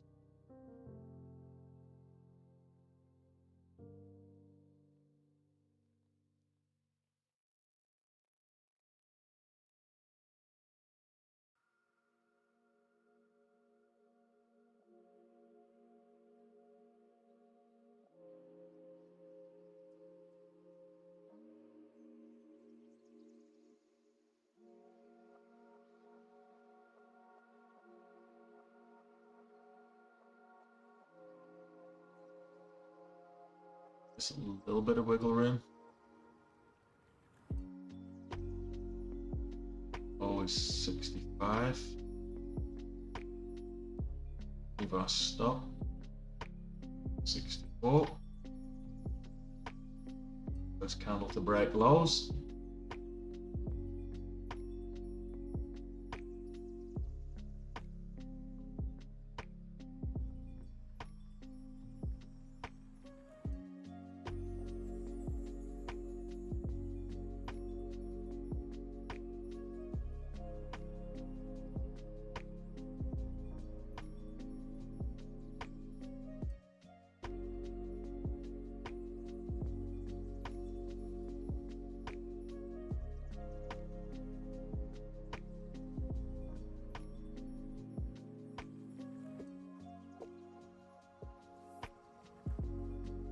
Of this candle, 68. Stop at 67.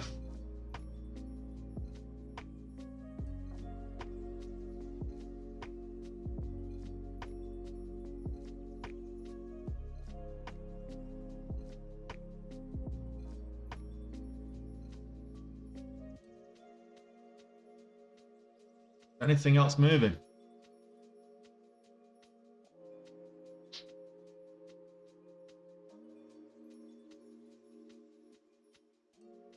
I'll take a look at that one in a minute.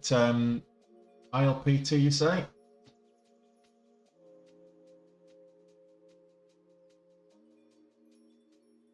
On the 1 hour chart?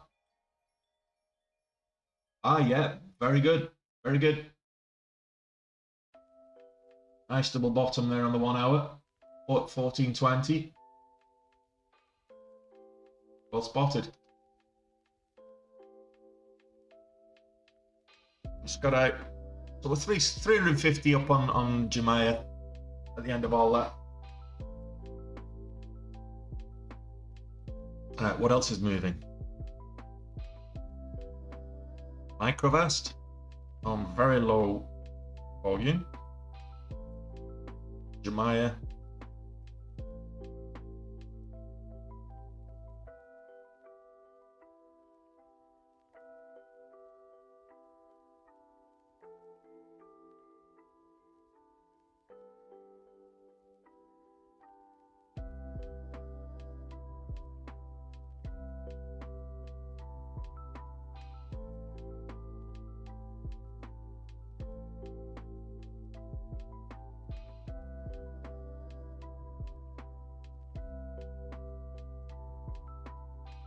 Not getting the signals tape rolling as quick as I would like it to. Price spikes here, there and everywhere.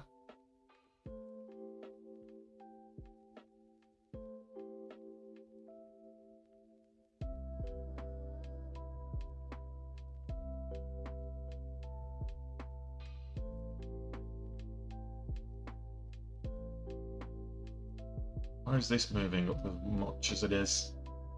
Yellow. They were all yellow.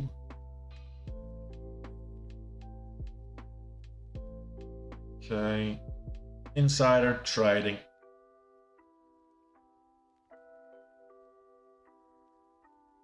Okay. That's why Microvast is moving up. Sorry, why yellow is moving up. Insider executives buying more shares.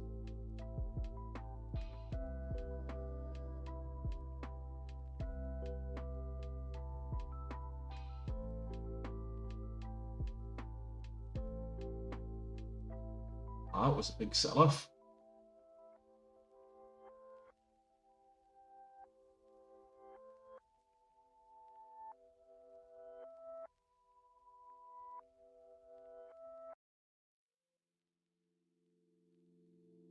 So I've made $800 today so far. Rivian, I'll have another look at Rivian. We looked at it earlier. It's down at the VWAP.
Goes back to 14. Bit of support at the whole dollar, and then we get a nice safe entry. Can't see one just yet.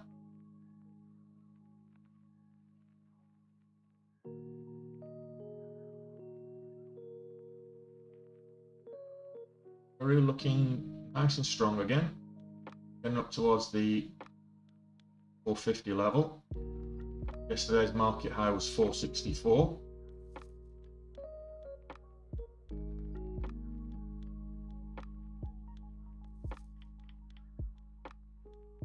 Okay, here we go. Now we're getting a pullback.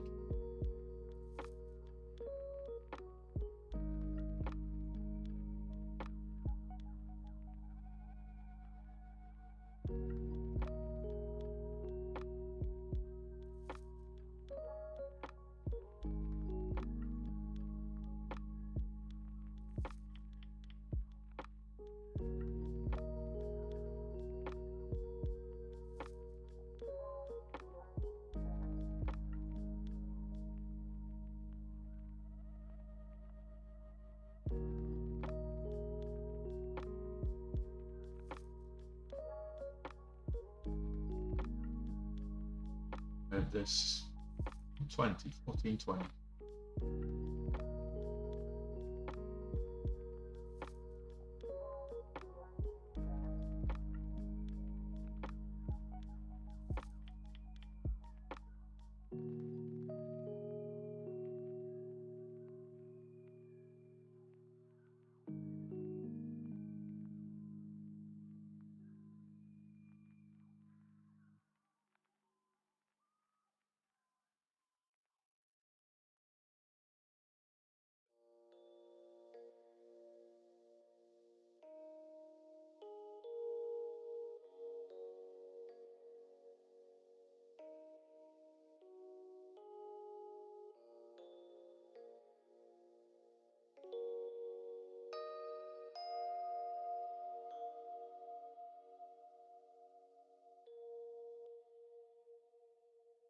Just make new lows, we'll just exit. There we go. Exit.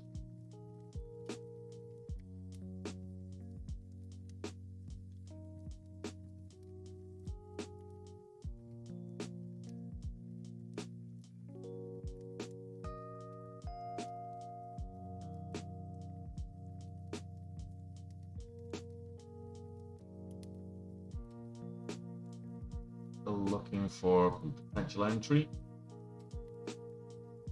Now it's 14.25.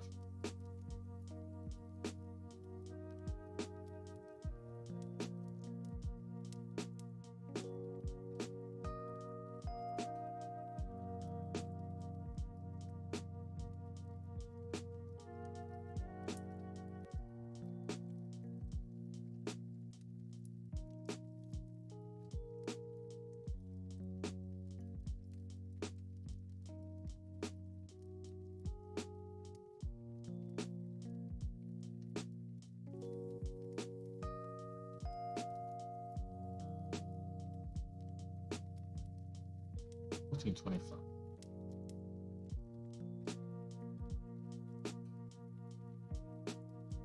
Veru has been kind to us over the last couple of weeks. Wasn't kind to me yesterday, but has been over the last couple of weeks. Anyone thinks I'm getting attached to this stock? No. If it's moving, I'll trade it. Not interested in the fundamentals. I'm not looking to get in this long term. You don't want to be getting married to these stocks. A lot of them are garbage. Garbage companies. With a bleak future, if truth be known, a lot of them.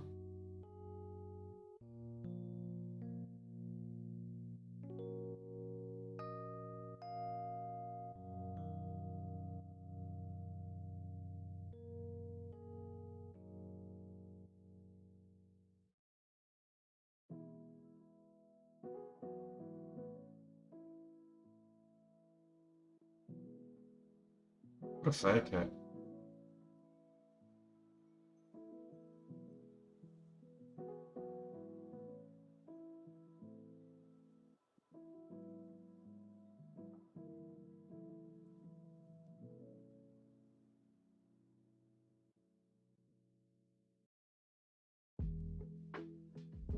What a fake out.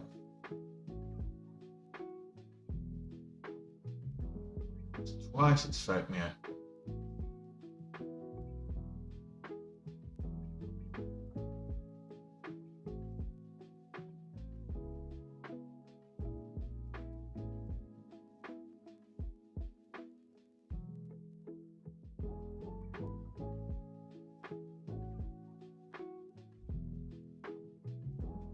Got 20 cents.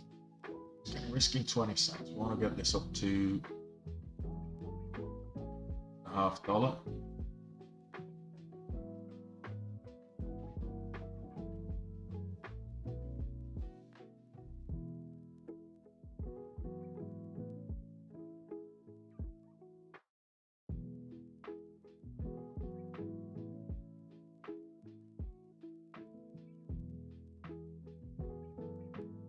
Just moving sideways now. This consolidation period is not a good time to be getting into a trade. You're looking for the pattern breakouts and you get faked out a couple of times. Probably best just to leave it alone. I'll just put my stop in place, 20 cents. She's risking $1,000.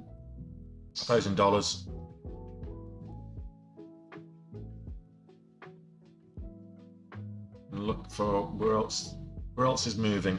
Now.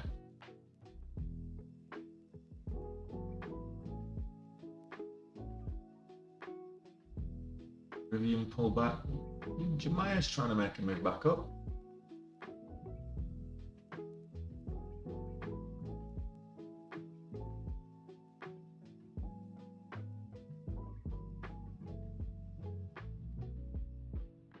Another look at my PPSI do. What did Jemiah do? Got this high of day here. 679.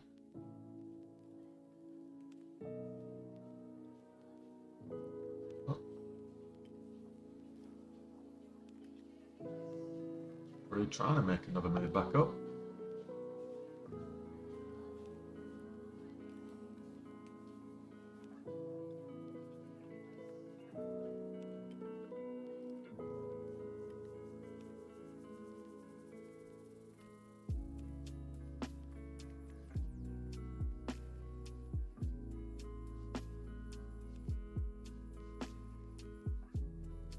Struggling now.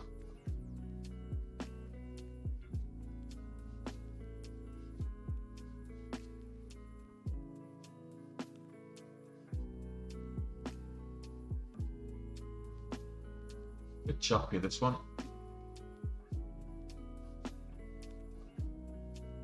15-cent risk.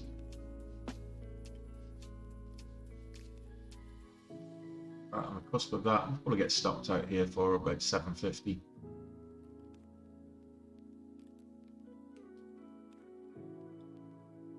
Indo.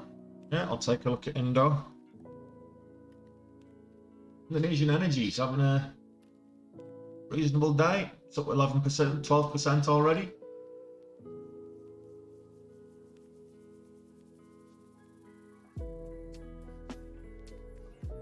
I trade that. A bit more volume comes in. Only 700,000 shares traded with Indonesian Energy at the moment. Spreads are very dangerous. We've got like 15-20 cent spreads going on, 30-cent spreads, so just be careful with the spreads on Indonesian Energy between the bid and the ask. 25 cents, 30 cents, it's very risky. If you're trading, looking at trading IS Freedom, just be very careful because the spreads are very rangy. Much as 30 cents I've just seen on the 25 at the minute. So just be careful with the spreads on Indonesian Energy. That's why I don't like trading Indonesian Energy anymore. Back in February and March, it was an easy trader, but now the spreads are just horrible on Indonesian Energy. However, Houston American usually moves with Indonesian Energy, and the spreads are usually a lot better. 2 cents, but it's a lower price stock. So. I'm still in the Veru trade, by the way. Still got 5,000 shares in the Veru trade. I've got the stop there at 410s. It's currently at 420s on Veru. Just looking at what else is moving.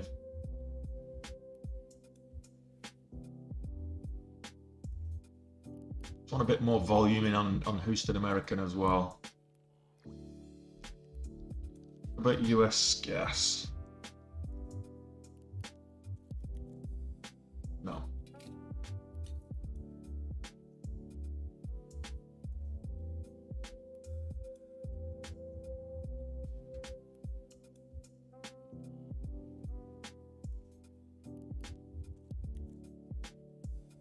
We got stopped out there on the way down. So range sideways, moved down. Bit of a double top, if you will, almost.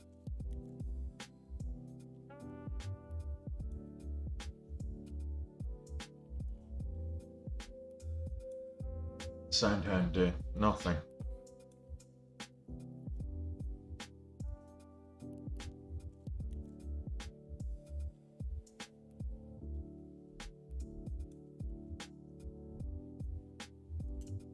This is moving nicely.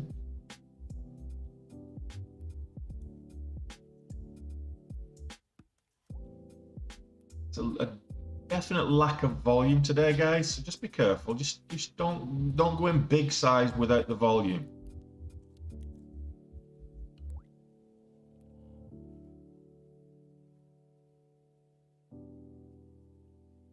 Break the VWAP.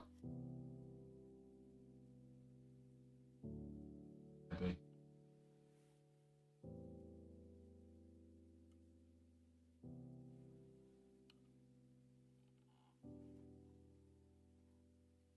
Here's dollar XM. Not seeing much moving at the moment, but hey, look, we're half an hour in. There's still plenty of time yet. We're only half an hour in.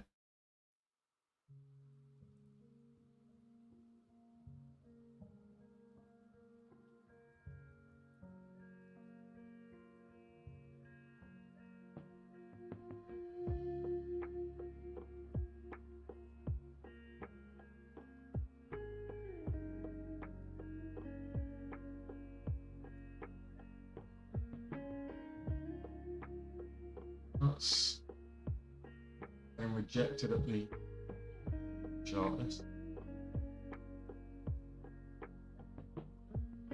Rejected at the VWAP.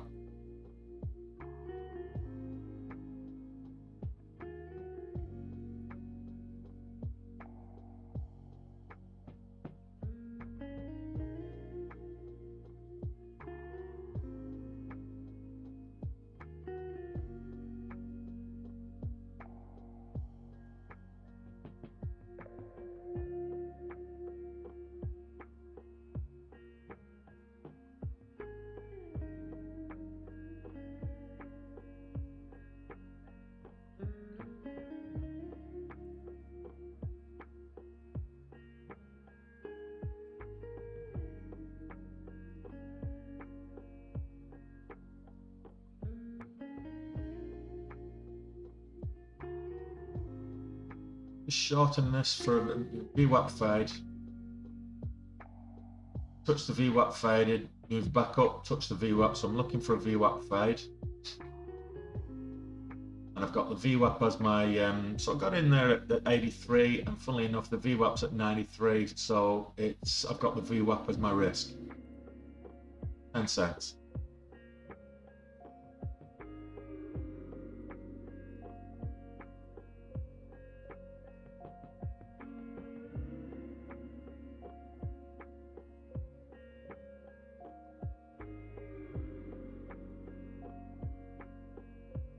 Got in first candle to make a new low after it tipped the VWAP. So it's the inverse of the VWAP bounce. When you've got a stock trading below the VWAP, it sells off below the VWAP and then comes up, tests it, and gets rejected. You always get a chance to get a double rejection. Now, I would have gone long on this if the lows were the same. So if it was low here and low here was the same, it would have been a double bottom, which is very bullish pattern.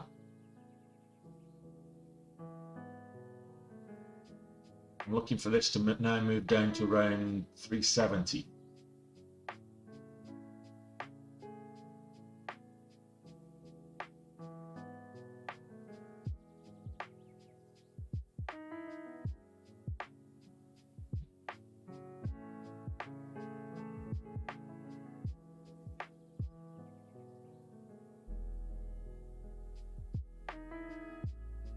Makes a new high, we just exit, so our risk becomes even tighter. So the high of that last candle was 388 or 387, so we exit at 388.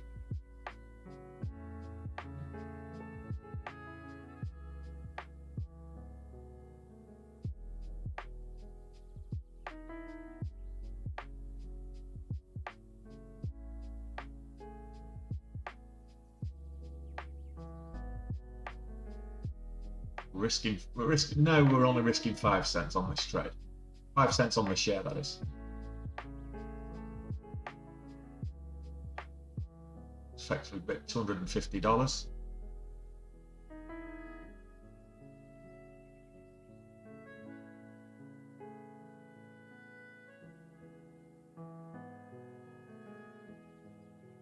Want to try opening your eyes. If you can find it on YouTube, you can see all four time frames that I'm looking at.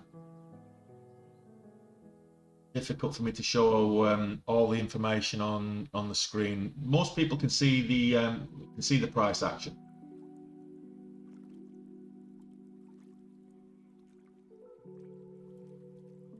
Right in front of you, right in the middle of the screen. Average cost versus. Oh no, that's the realized versus unrealized. Look at it on the right of the screen where the candles are taking place. That's where the price action is.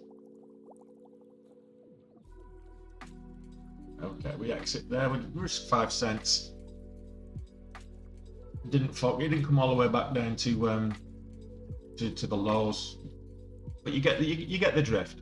You get the strategy there. So we look for the break, and then if it's showing some weakness on lower volume, it goes back, moves up to touch the VWAP, taps the VWAP, gets rejected at the VWAP, finds resistance there, comes back down, tries it again. That's when you short it, and that's what I did. So first candle to break a new low, and very often you'll get that, it'll break lows again before coming back up. But we didn't quite get down to our target, so we had a tight risk. We had the VWAP as a first risk, and then we had the we moved that to 5 cents. So we only risked 5 cents on that one. So we lost 6 cents on the trade. Not a big thing. Now we can actually change strategy and go long.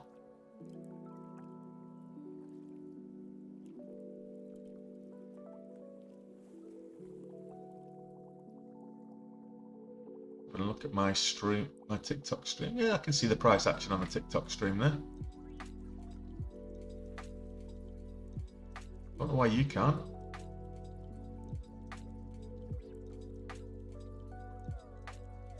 Oh, you're having a blinder, buddy. Sixth green in a row. Get out while you can. Absolutely. Having a blinder. Good stuff. Glad to see you taking profits. I'll be back in just a second. Need a bio break.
Yeah, absolutely. So you make sure that when you get that red day, Paul, you keep it as small as possible. I've not actually read it yet, Superpower. I'll have a look at that later. In fact, why not? Let's have a look at it now.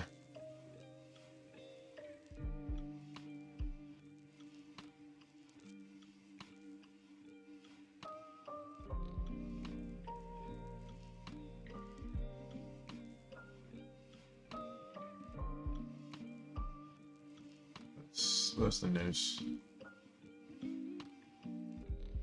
Kwon reveals Terra Luna Revival Plan 2.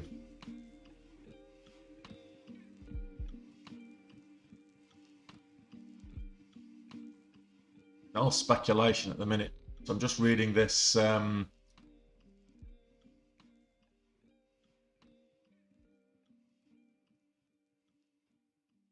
Terra's dead. Luna you can rescue. You're not going to rescue Terra.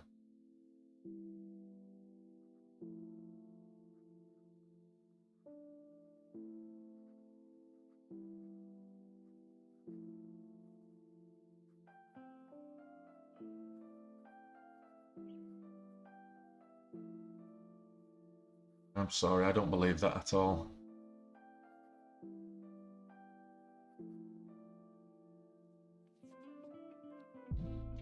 Well, the Luna token is going to be assigned to a new chain. What they're saying. I know they were looking at potentially pegging it to the Binance stable coin, the USD.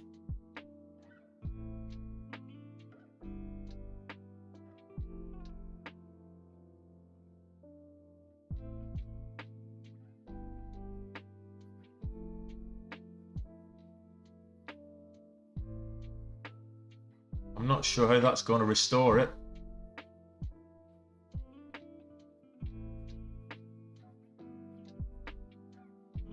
I think he's clutching, but by the looks of that, Kwon's clutching straws.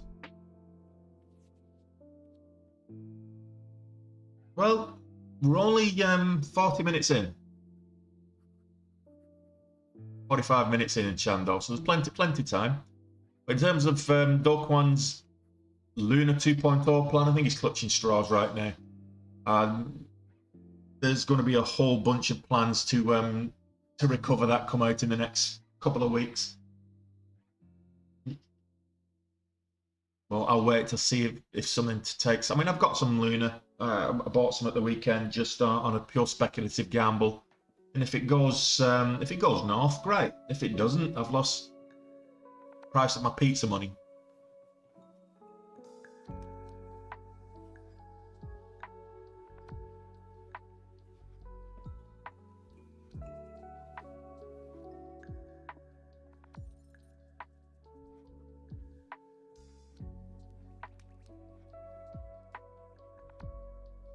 Let's have a look. Rivian, are you making a move to the north side? Maya, are you making a move to the north side? I might well be. That's the entry. 650.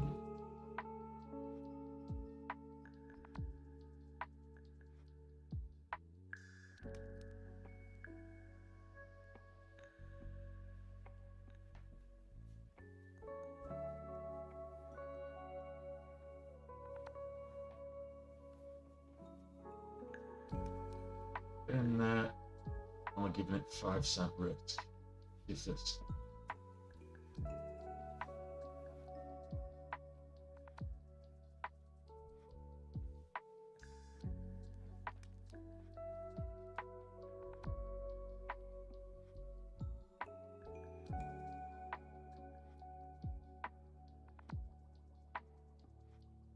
Lack of volume is really disconcerting at the moment.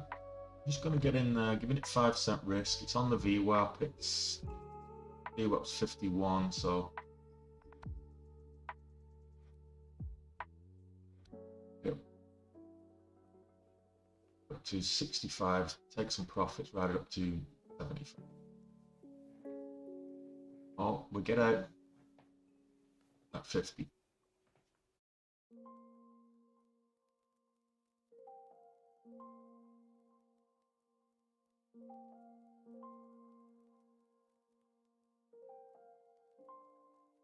Look, it's one of those with Luna. I mean, I look at it when people ask, but my very paltry investment on Luna, I just forget about it now. I might go back to it in a month or two and say, did it do anything?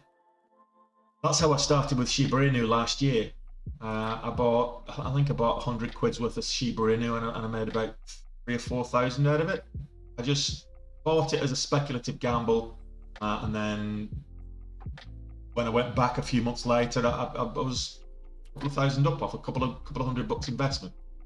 With those kind of coins, I mean, Luna was never one of those kind of coins, but those speculative punts, those very low price coins, that's what you need to do with it. It's gambling, is what it is. It's not investing.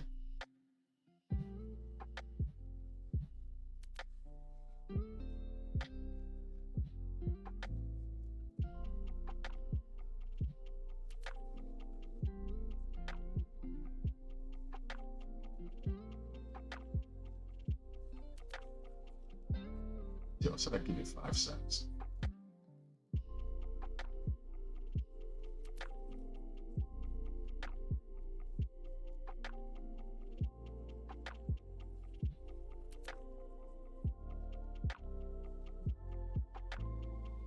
Next candle to make a new low will be 55, so I'll put the stop there. I'm risking 2 cents now.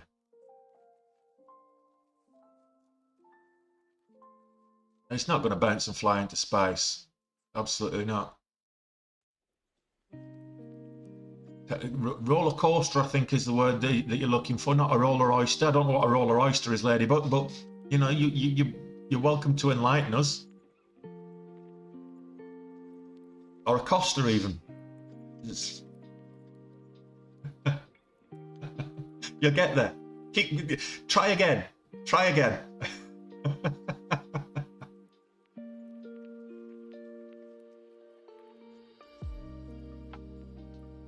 I want to see Jumaya test highs. We've got the high of day of 679.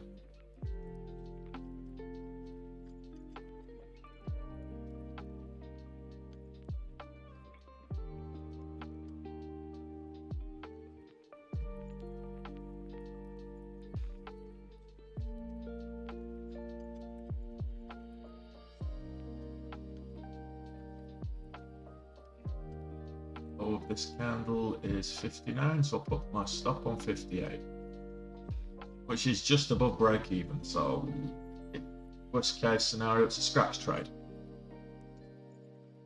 I kind of gathered that, lady, but you're entertaining the masses, which is the main thing. As long as you're entertaining us with your illiteracy, keeps everybody happy.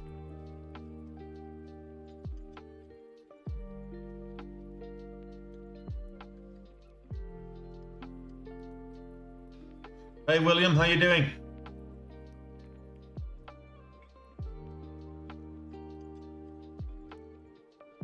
The high of day is 679. The low of this candle is 630. Well, right? 63. 663. I'll move this up to 660.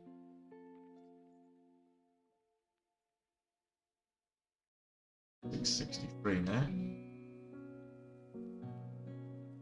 But it's 662. So if it breaks lows, it exits the position for a small profit. Moving, it's going up slowly, so that's why I'm not risking a bigger size. A bit more volatile. Probably would try a larger size.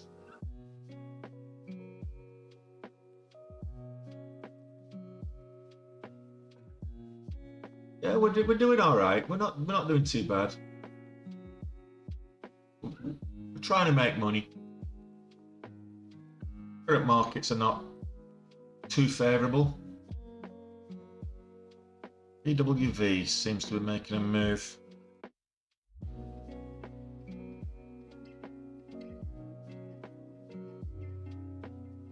I'm still in with Jimmy, by the way, but I just wanted to have a look at the BWV chart to see if it's worth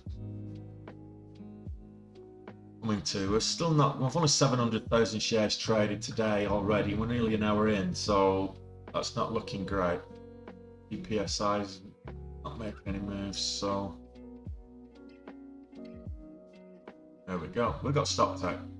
Oh, we made a little bit. Oh, we just made about $400 there. Eat into that little bit of a deficit. But yeah, Luna is lunacy.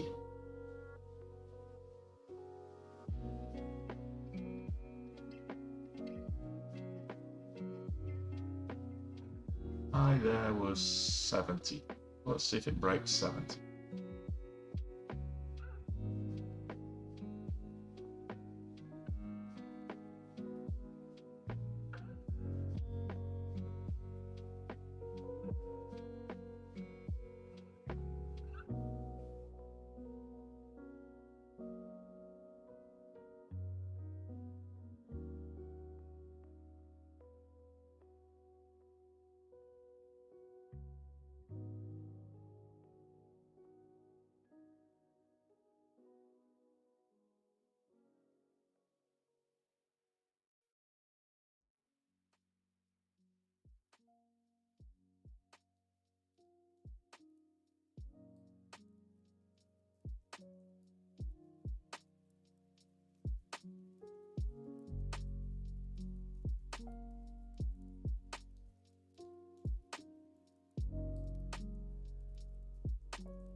Just set my stop at break even. Just made it for a quick 5-cent scalp.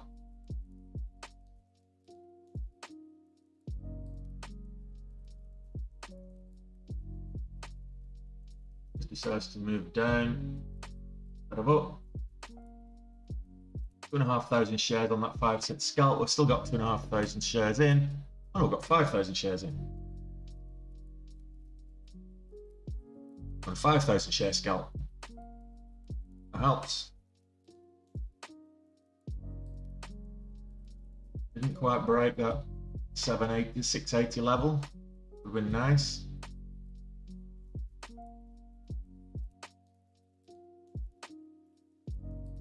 Move my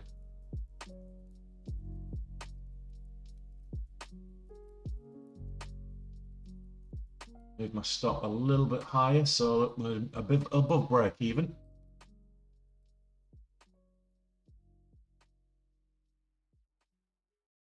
How does AMD look? There's not a lot of volume at all today, to be honest, Michael. I think AMD's following the wider market. It is. It's just... Actually, AMD's outperforming the market today. It's sideways. The market's slightly down since the open. I mean, they're all green, but it's 99.70s for AMD at the minute. So back to Jemiah while we're in the trade.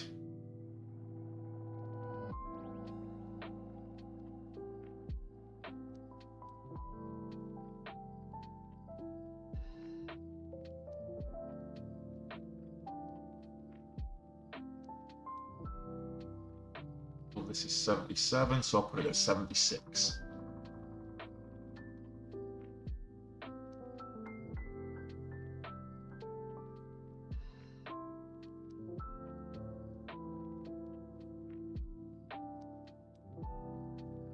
Broke highs, broke the session highs, pre-market highs. So now we're looking at, had a support level on the daily at $7. So if we break $7, we've got a bit of a window to 730s. By the looks of it, we got stopped at. Well, taking it slow today. We're 300 down now. We've made money with Jemiah. We've made over $1,000 with Jemiah. Beru's what's cost us again today. I can make that back.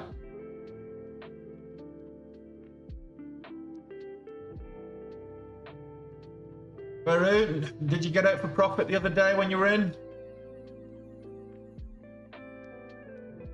Veru, can't even short. It's not shortable today for me. Anybody else able to short Veru? I could pay for locate, but BWV, top of the momentum.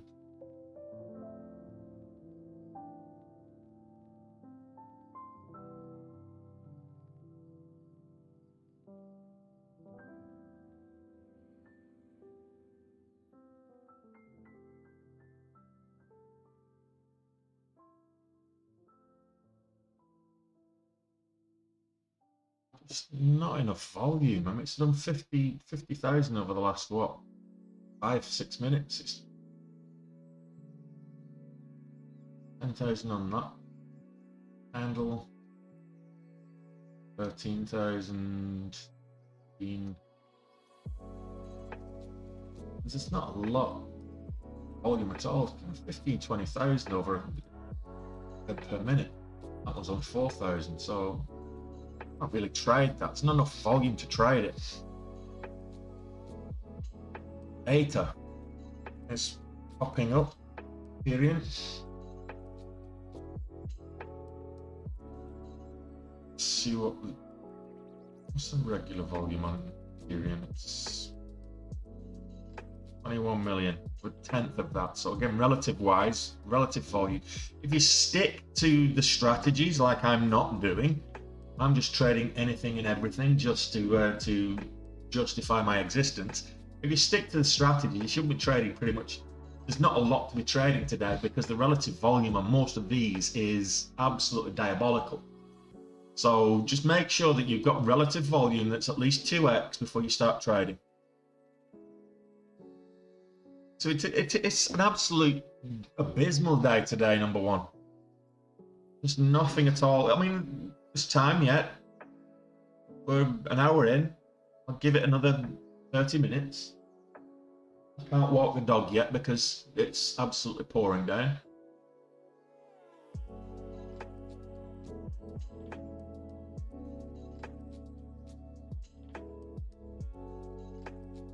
Orgies is moving. I mean, it's got the volatility, it's got the range, it's got the movement, but it's just not got the volume. And I need both volume and volatility. The volatility alone is not enough to be able to take the trade because it's risky. It's more akin to gambling. You need the volatility, take advantage of the range that brings, but you need the volume to have those breakouts reliable. They're just not. I'm not too worried about the wider markets. I mean, they're all green. They're in a downwards trend at the minute since the open. The VWAP fading. If you look at what I'm talking about here,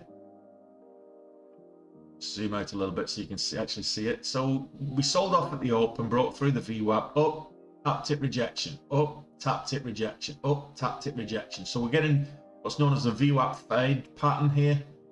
So the next time it's up to the VWAP, I have a speculation about it getting rejected again.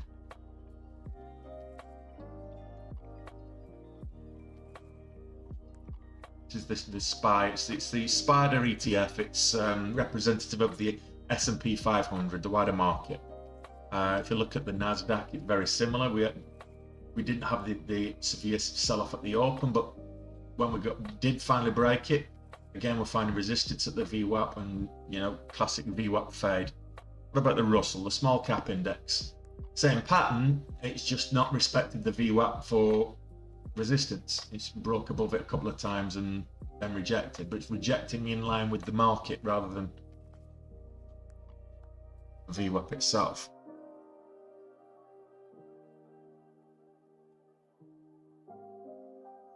Zoom in here because we're getting a lovely little flat top here forming.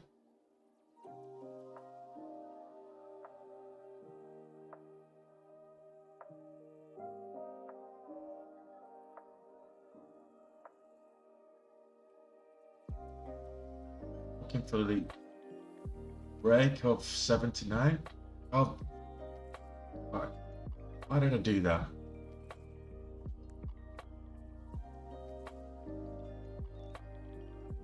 Idiot. Push the key I didn't want to push. My advice: if you're setting hotkeys, set them that you have to push two buttons so you don't accidentally push one.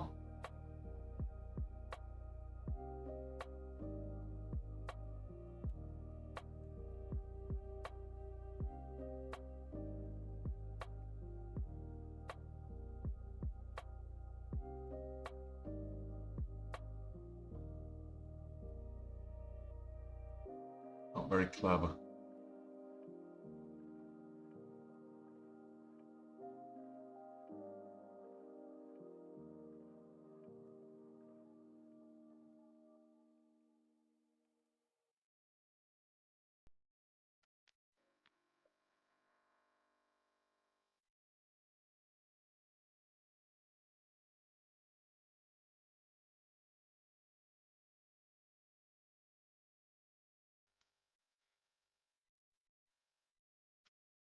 Okay, if we move on to break highs again, so we can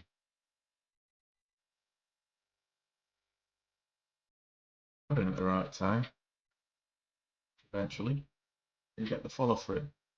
This is what I'm talking about: is the flat top breakout there. If you got the volume coming through, if you got the volume, it becomes reliable, and you get the push on to highs. Without the volume, you get faked out, and that's what's happened there.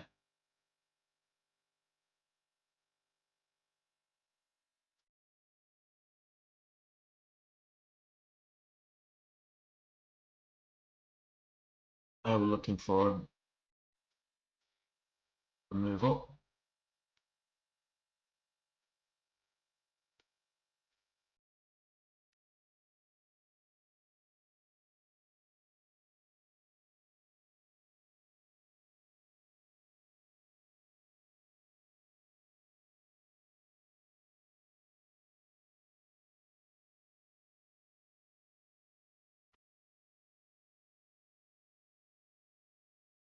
Good luck with that one,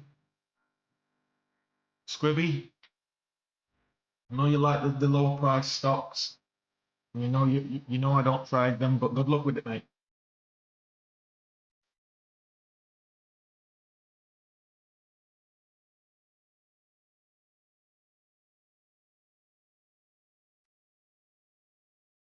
Problem with this is it accidentally went short 5,000 shares,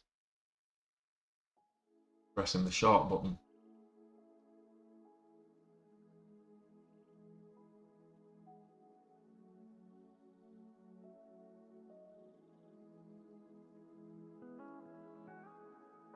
Get to 685 will break highs, I think.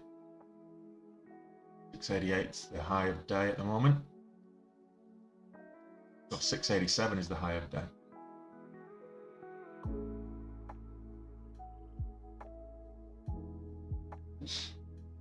A warning. A doji warning.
Oh, that completely reversed.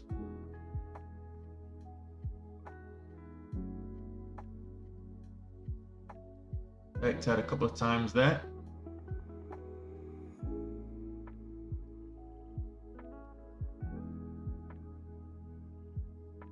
We got green and we're back red again. It's going to be one of those days. We're going to have to trade our way out of this hole again.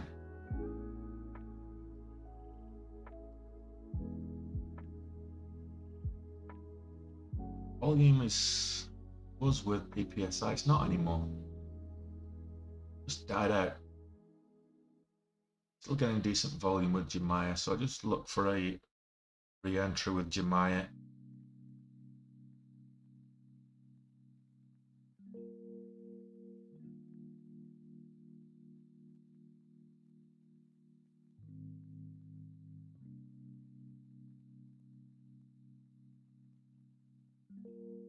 Anybody spotting anything else? Because I'm just not seeing the volume anywhere. Sorry, guys.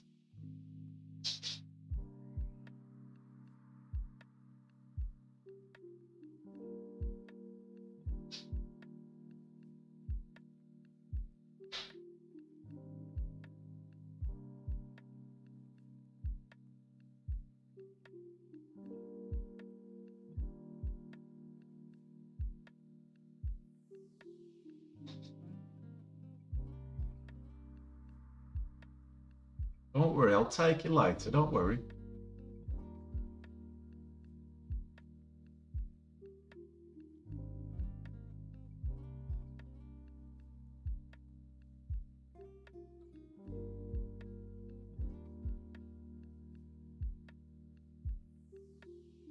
Handle to make a new high. 75, which we got.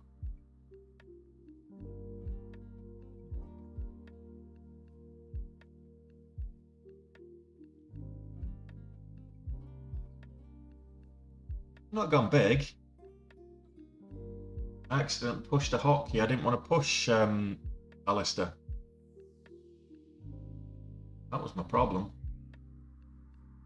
Called that out when it happened.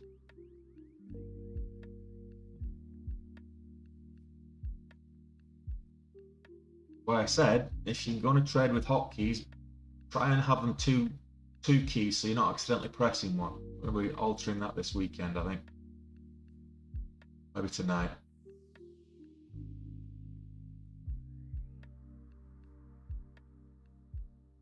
Units of just having one key is great, but it's too easy to make an error.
Dodge.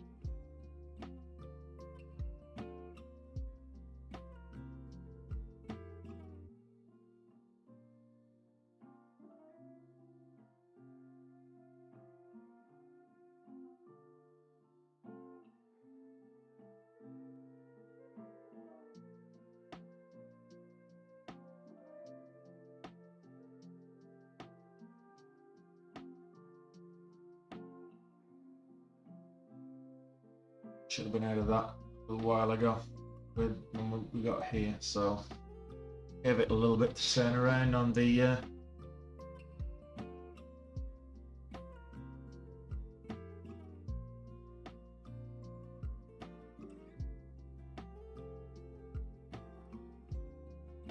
PPSI, not doing anything. Jumaya not doing anything. Silenthound never did anything.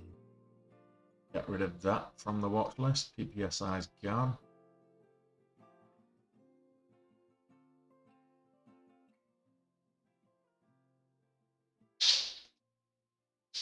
Mine still can bounce on the VWAP there. DWV. Moving up, just not on good volume. Oh, actually, volume's coming in there. 1.6 million. So it's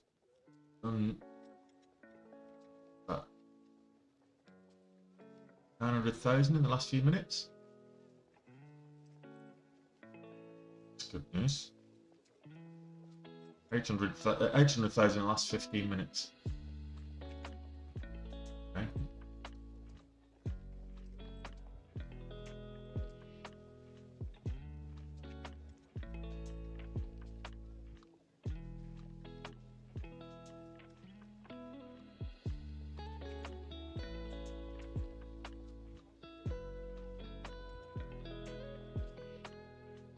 Entry at 510.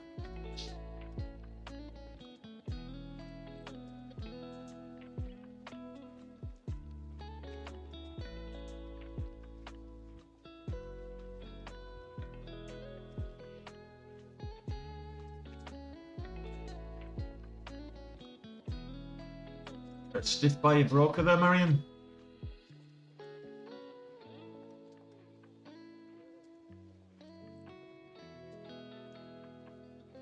Happened. They trash broker. What have they done? They've stiffed you. Bad fills.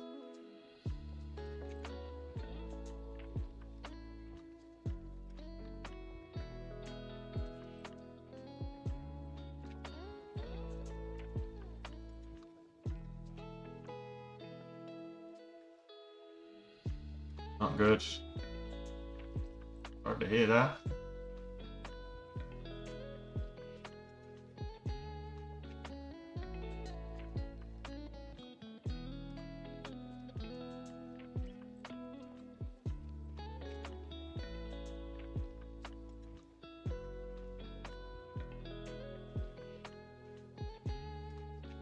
Back top here.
Oh, who's the broker?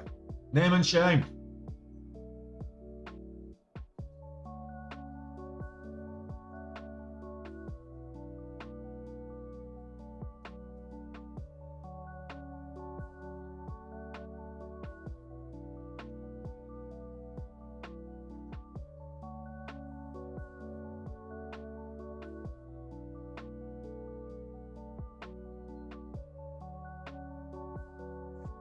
Not had that problem with my broker at all.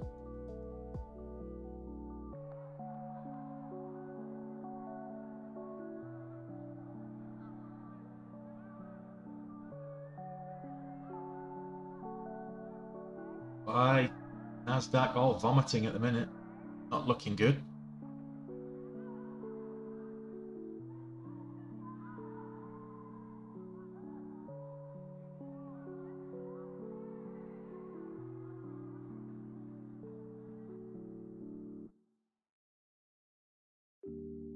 I'm using capital markets, CMEG.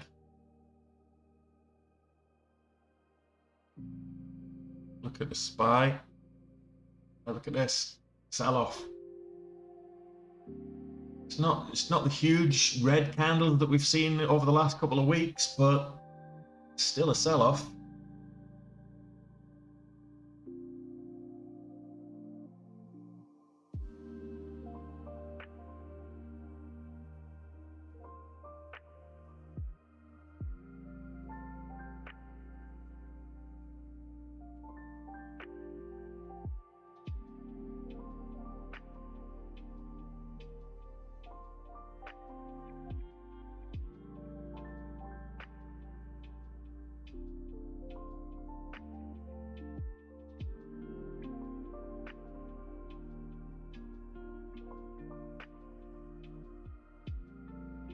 That's just a bit of a shame.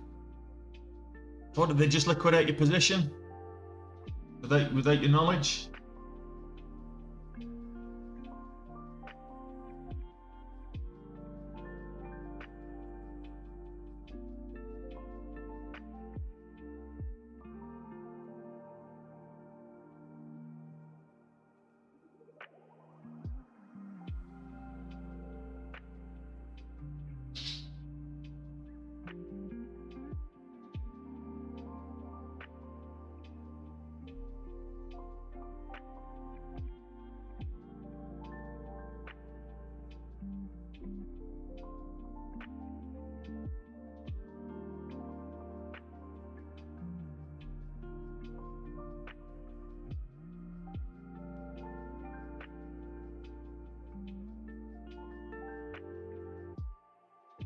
Yeah, well, I'm in Dublin, so I mean they're based in the Caribbean, but Yeah, I mean, I use interactive brokers. I don't have any problem with interactive brokers.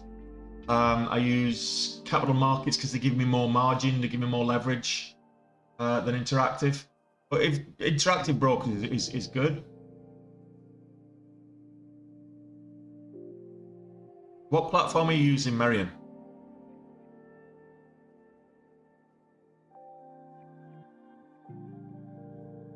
That's just typical.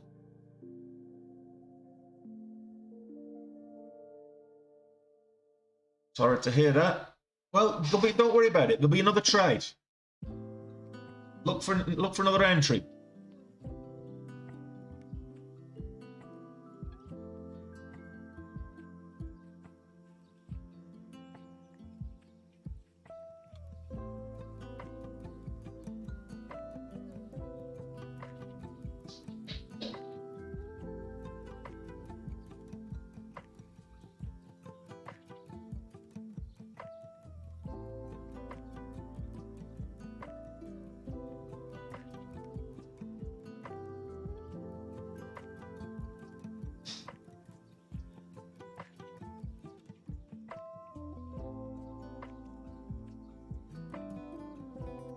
What platform is it you're using?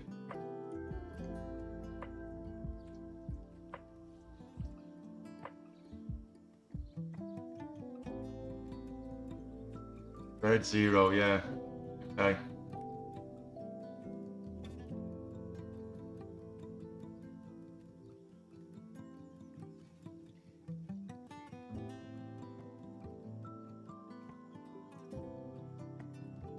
That was a bit of a crap fill.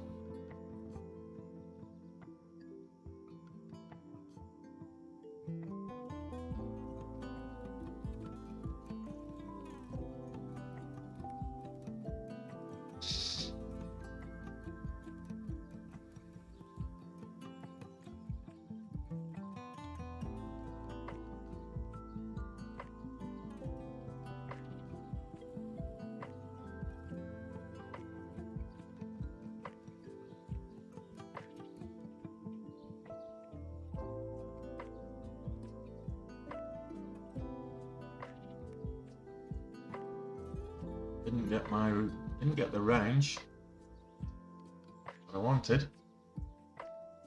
They're okay. They're okay. They're at $3 a pop. You're not charged. They don't charge me per share. They charge me per transaction. About $3 a pop. So if you're an active trader, it can rack up, but it helps if you trade bigger size. Get up there.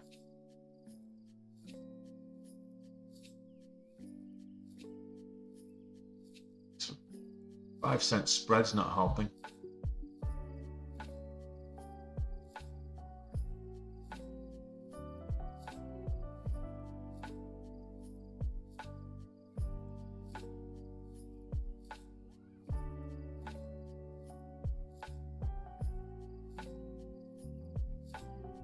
But you know, they've got multiple platforms you can choose from. You can sterling trade. I mean, they've got their own platform. Yes, you can short. You can short hard to borrow as well. You have to pay the locate fees.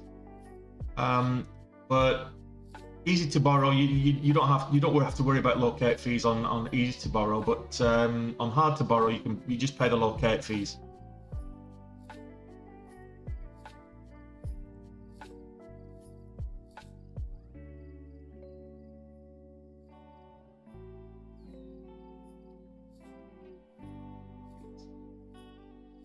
You're having a laugh. BWV, blue water vaccines, you're having a laugh.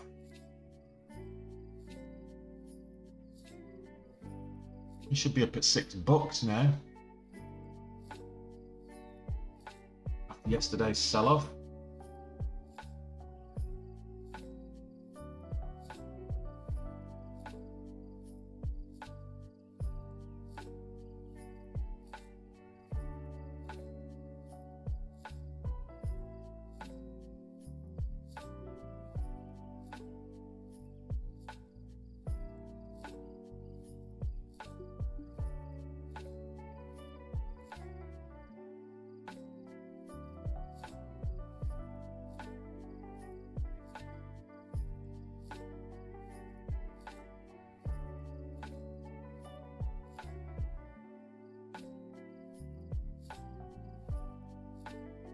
that might bounce on 5, but it went straight past. Oh well. That's my max loss for the day. Wait for a good setup before I get back in.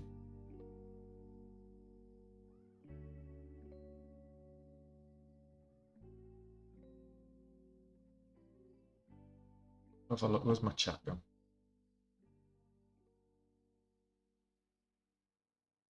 Yeah, I'm not having a good May at all.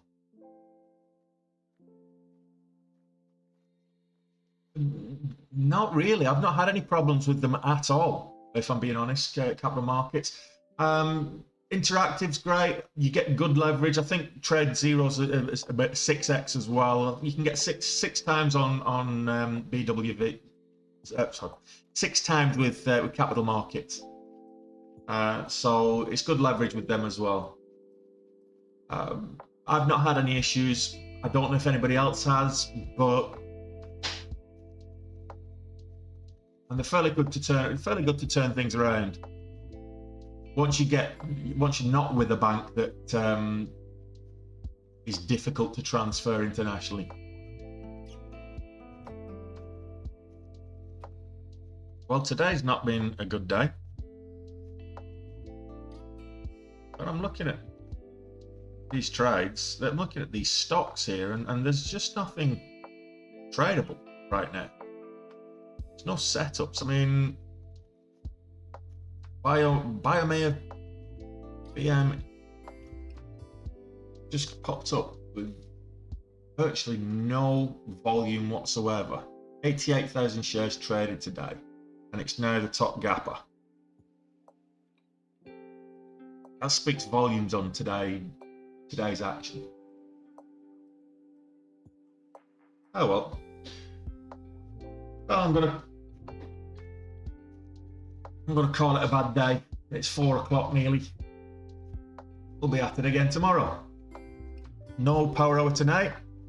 We'll be watching the football. So enjoy the rest of your day, guys. I don't think I'll be trading the rest of the day unless something really sets up nicely. But you do you guys.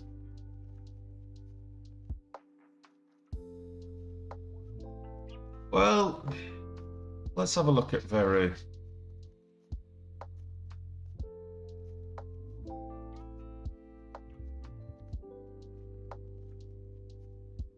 In your own time today, Benzinger.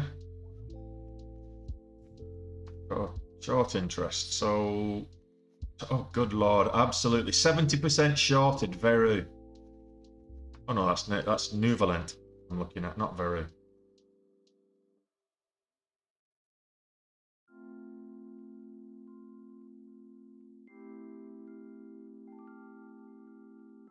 This one's 70% shorted. No volume.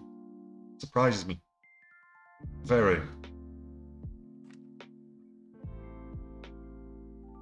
This one is 20. This is still a decent percentage short interest. 22%, over 22% shorted on Veru. So it could get squoze.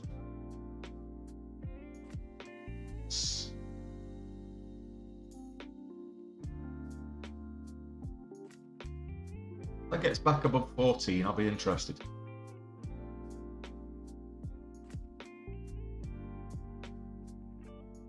Right now, I'm just gonna.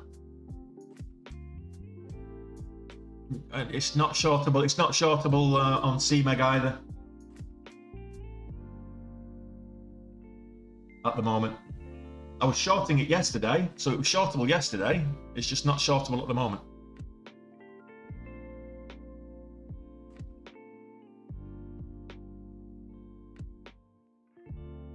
Right. Okay. Well. I've got to go to the bathroom.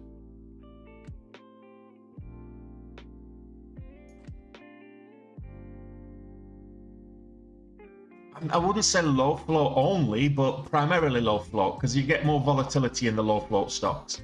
So I use Benzinga, the link in my link tree. There's a link in the description. You're on YouTube, so there's a link in the description for Benzinga. Check it out.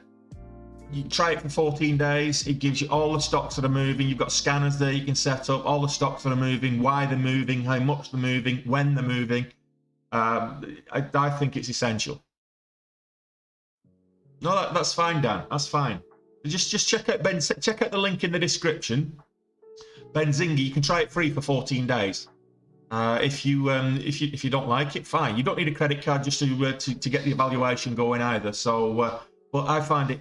See these scanners here that you can see. You've got kind of 3 scanners there on the screen. This is Benzinga. This is where I find the stocks. This is only part of Benzinga. At the moment I've got 7 different scanners and alerts on my screen. It's general. It's general. So it's the principles of trade. You can apply the principles and the strategies to trading any kind of stocks. It's up to you. Basically, I show you what my strategy is for stock selection, but you can apply your own strategy on that as well. So if you're looking for larger cap stocks, then you might want to look for smaller gappers. So you filter by, float size, for example, or you filter by market cap or whatever it is. In the meantime, I'm going to go to the bathroom, end the stream, and I'll see you guys tomorrow at the usual time. Catch you later, guys.